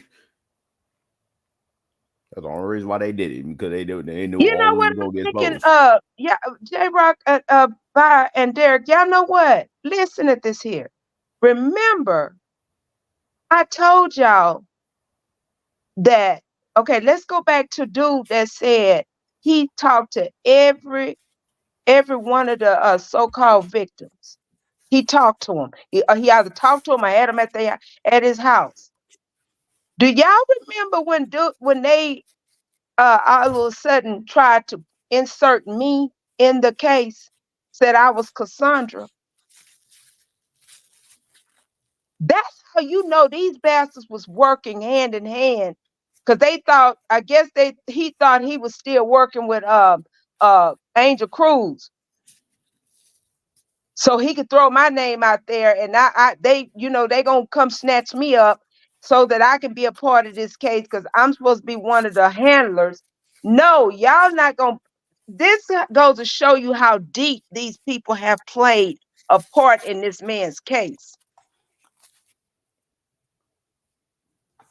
Yeah, that's true. They have played a very deep part in this man's case, and it was not for the better. It was for the harm, to harm him. Yeah, I can see that. Yeah, Marion is all going that far because of the fact they was basically hoping to get paid. I wonder if that was looking for the deal that he got, where he said he wasn't going to jail because he really thought he wasn't gonna go to jail, but he ended up having to go to jail.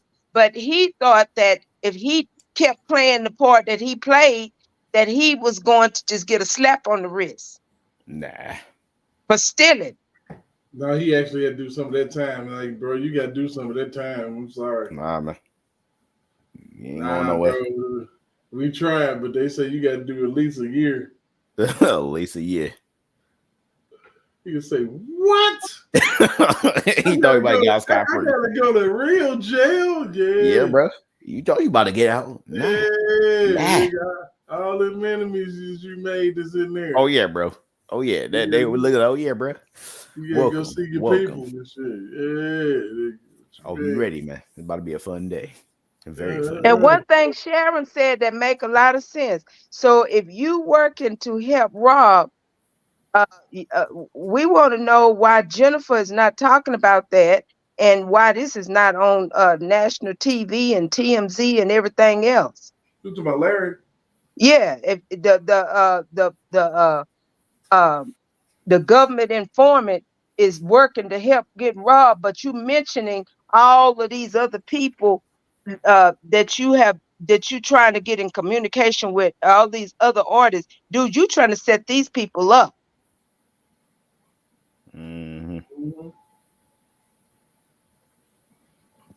Including WAC 100. WAC crazy, but I think he's smarter than that. I really do. I mean, you playing a dangerous game, dude. That's That's dangerous.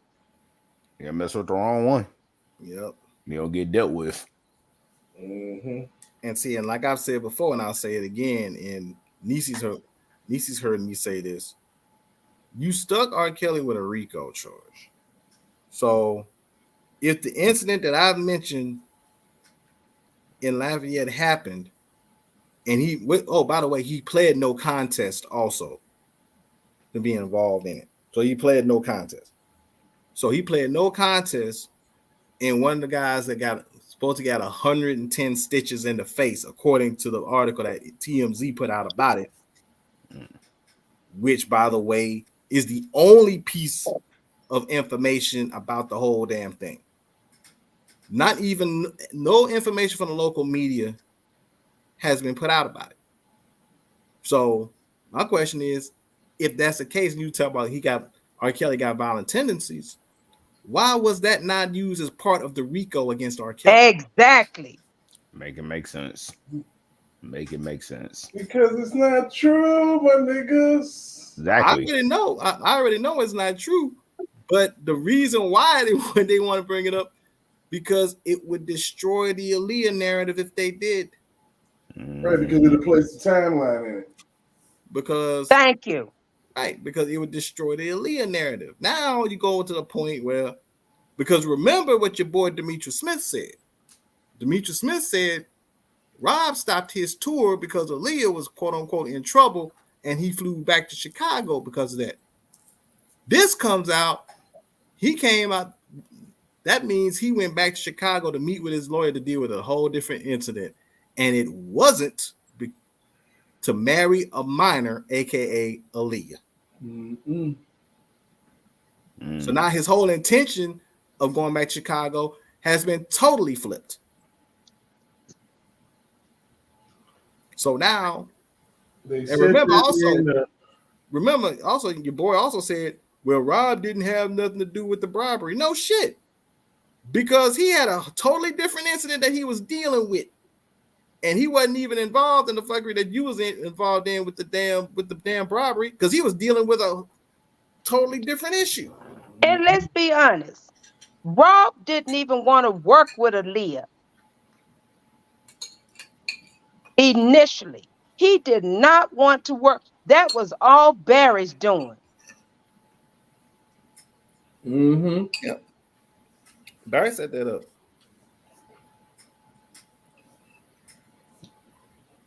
Rob was zoned out into his music, working on his craft, what he enjoyed working on. And he wanted him to stop doing what he was doing to focus on helping Aaliyah. Which is true, because if you pull up the album Age Ain't Nothing But a Number, and then you go right to that song, it said, Aaliyah said May 5th, 1993, Aaliyah's Diary. So that song was made back then. And remember, 12 Play dropped November of 93. That was 6 months after, before 12 Play even dropped.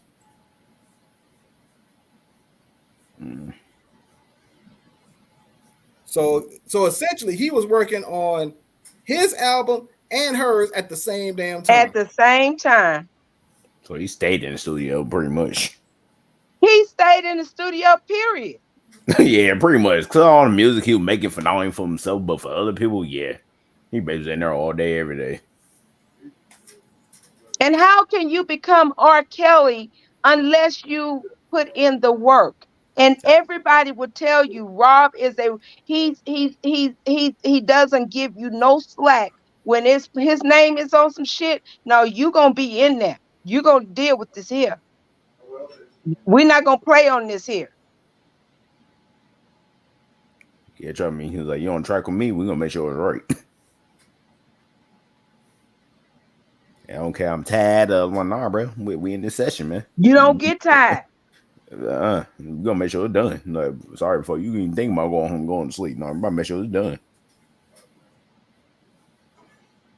I need you to sing And he'll Sunray. scrap it and start over because he won't. Yep. Yeah. So no, they can't. They can't. No, these people they got to be smoking some good dope and dog food. Oh yeah, they smoking something. I might need some of that because they wilding. They need me some of that. Cause Kelly made sure that track was right. What he was talking about, that man made a hit after hit after hit after hit. When Lord. are you going to just no. Come on now. This man can literally have verses against himself. This is let you know how many hits that man has. I guarantee you, can't nobody beat that man in the verses. Nobody. Not even a god. Not that's why Kim went off on Kelly Price. She was like, I know you not. As much as this man did for you, he brought your career back. Well, your career was dead to the water. I didn't know who she was until she was doing songs with Kelly. With Kelly and Isley. So like I didn't know nothing. And don't forget old Uncle Charlie. Oh, he done made that one now. Oh my God. Charlie Wilson, like Charlie, the list goes on for the amount of hits he made for all the people. But you got to think about it. He been a part of the Illuminati. Yes. And so he had to stick to it because they had to took it all away and handed him another crack pipe, and he didn't want that. Let's go ahead and say this right now. If it wasn't for R. Kelly, Charlie Wilson might still be strung out on drugs somewhere. True. Right. True. Say shabba sweet sweet. Throwing this crack, baby. Damn. For real, boy. We didn't know where the hell he went after the Gap Band. We didn't know where he went. Man, he was on the Boomerang soundtrack, and I'm like, damn, Charlie Wilson, ain't that? Oh, yeah. Now it take 312 to tell you because she saw him recently. 312 said the music was bad when it first, he was in the show and I forgot where it was at. That the music was off the chain. Say he got on there with his he done went back to the old styles that he used to have. So you tell Rob wasn't a part of whatever the hell he had going on. Cause everybody was like, oh shit. Oh man, now y'all can't just do them like that because you had Outstanding and shit, and all that good stuff. From back in the day, Charlie Wilson had some hits, man. Yep. He did have some hits, but what they thought he was finna come up with some new shit that Rob done left in the in the pipe form, and he done pulled it out, and now he ready to really bring it. He ain't got nothing. Man, nice for us. So your clip is empty, sir. Where you at, Charlie? Mm-hmm. At least Ron Isley was smart enough to work with that man. He can slap you with a whole R. Kelly section of his music. Oh yeah, He got the they got the line out here talking about. Well, I believe that Ron Isley is his daddy. Yeah, that's what dumb motherfuckers say. See, ain't no resemblance and none of that shit. Hey, you can believe people messing your shit. It wasn't really even all that serious. He grew up in a black family where shit happened. It calls for him to have some deficiencies, no different than black families. Thank you. Happened. He managed to dig his way the hell out of it, which most niggas don't. And you know what, Derek, it's funny you're saying that. This is what I told J Rock. You have this is how they see it. You have a black nigga that grew up in the ghetto and can't read, can't function like they want you to. But he found a way to pull himself up by his own bootstraps to become who he is. Do you really believe they were going to allow him to excel on the level of where he was worth more than Gayle King, Jay-Z, and Beyonce put together, and he can't read. He's not acceptable in their eyes. So they felt like however we got to do it, we bringing him down. Winter weather advisory. I mean, but they already had it wasn't no however, because they already had their shit set up. So they already knew how they was gonna take him down. I already knew how they was gonna take him down.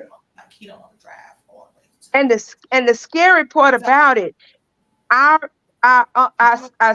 black entertainers right now still believe in their mind that this cannot happen to them, but you're not even looking at how they're doing Diddy. Come on, people.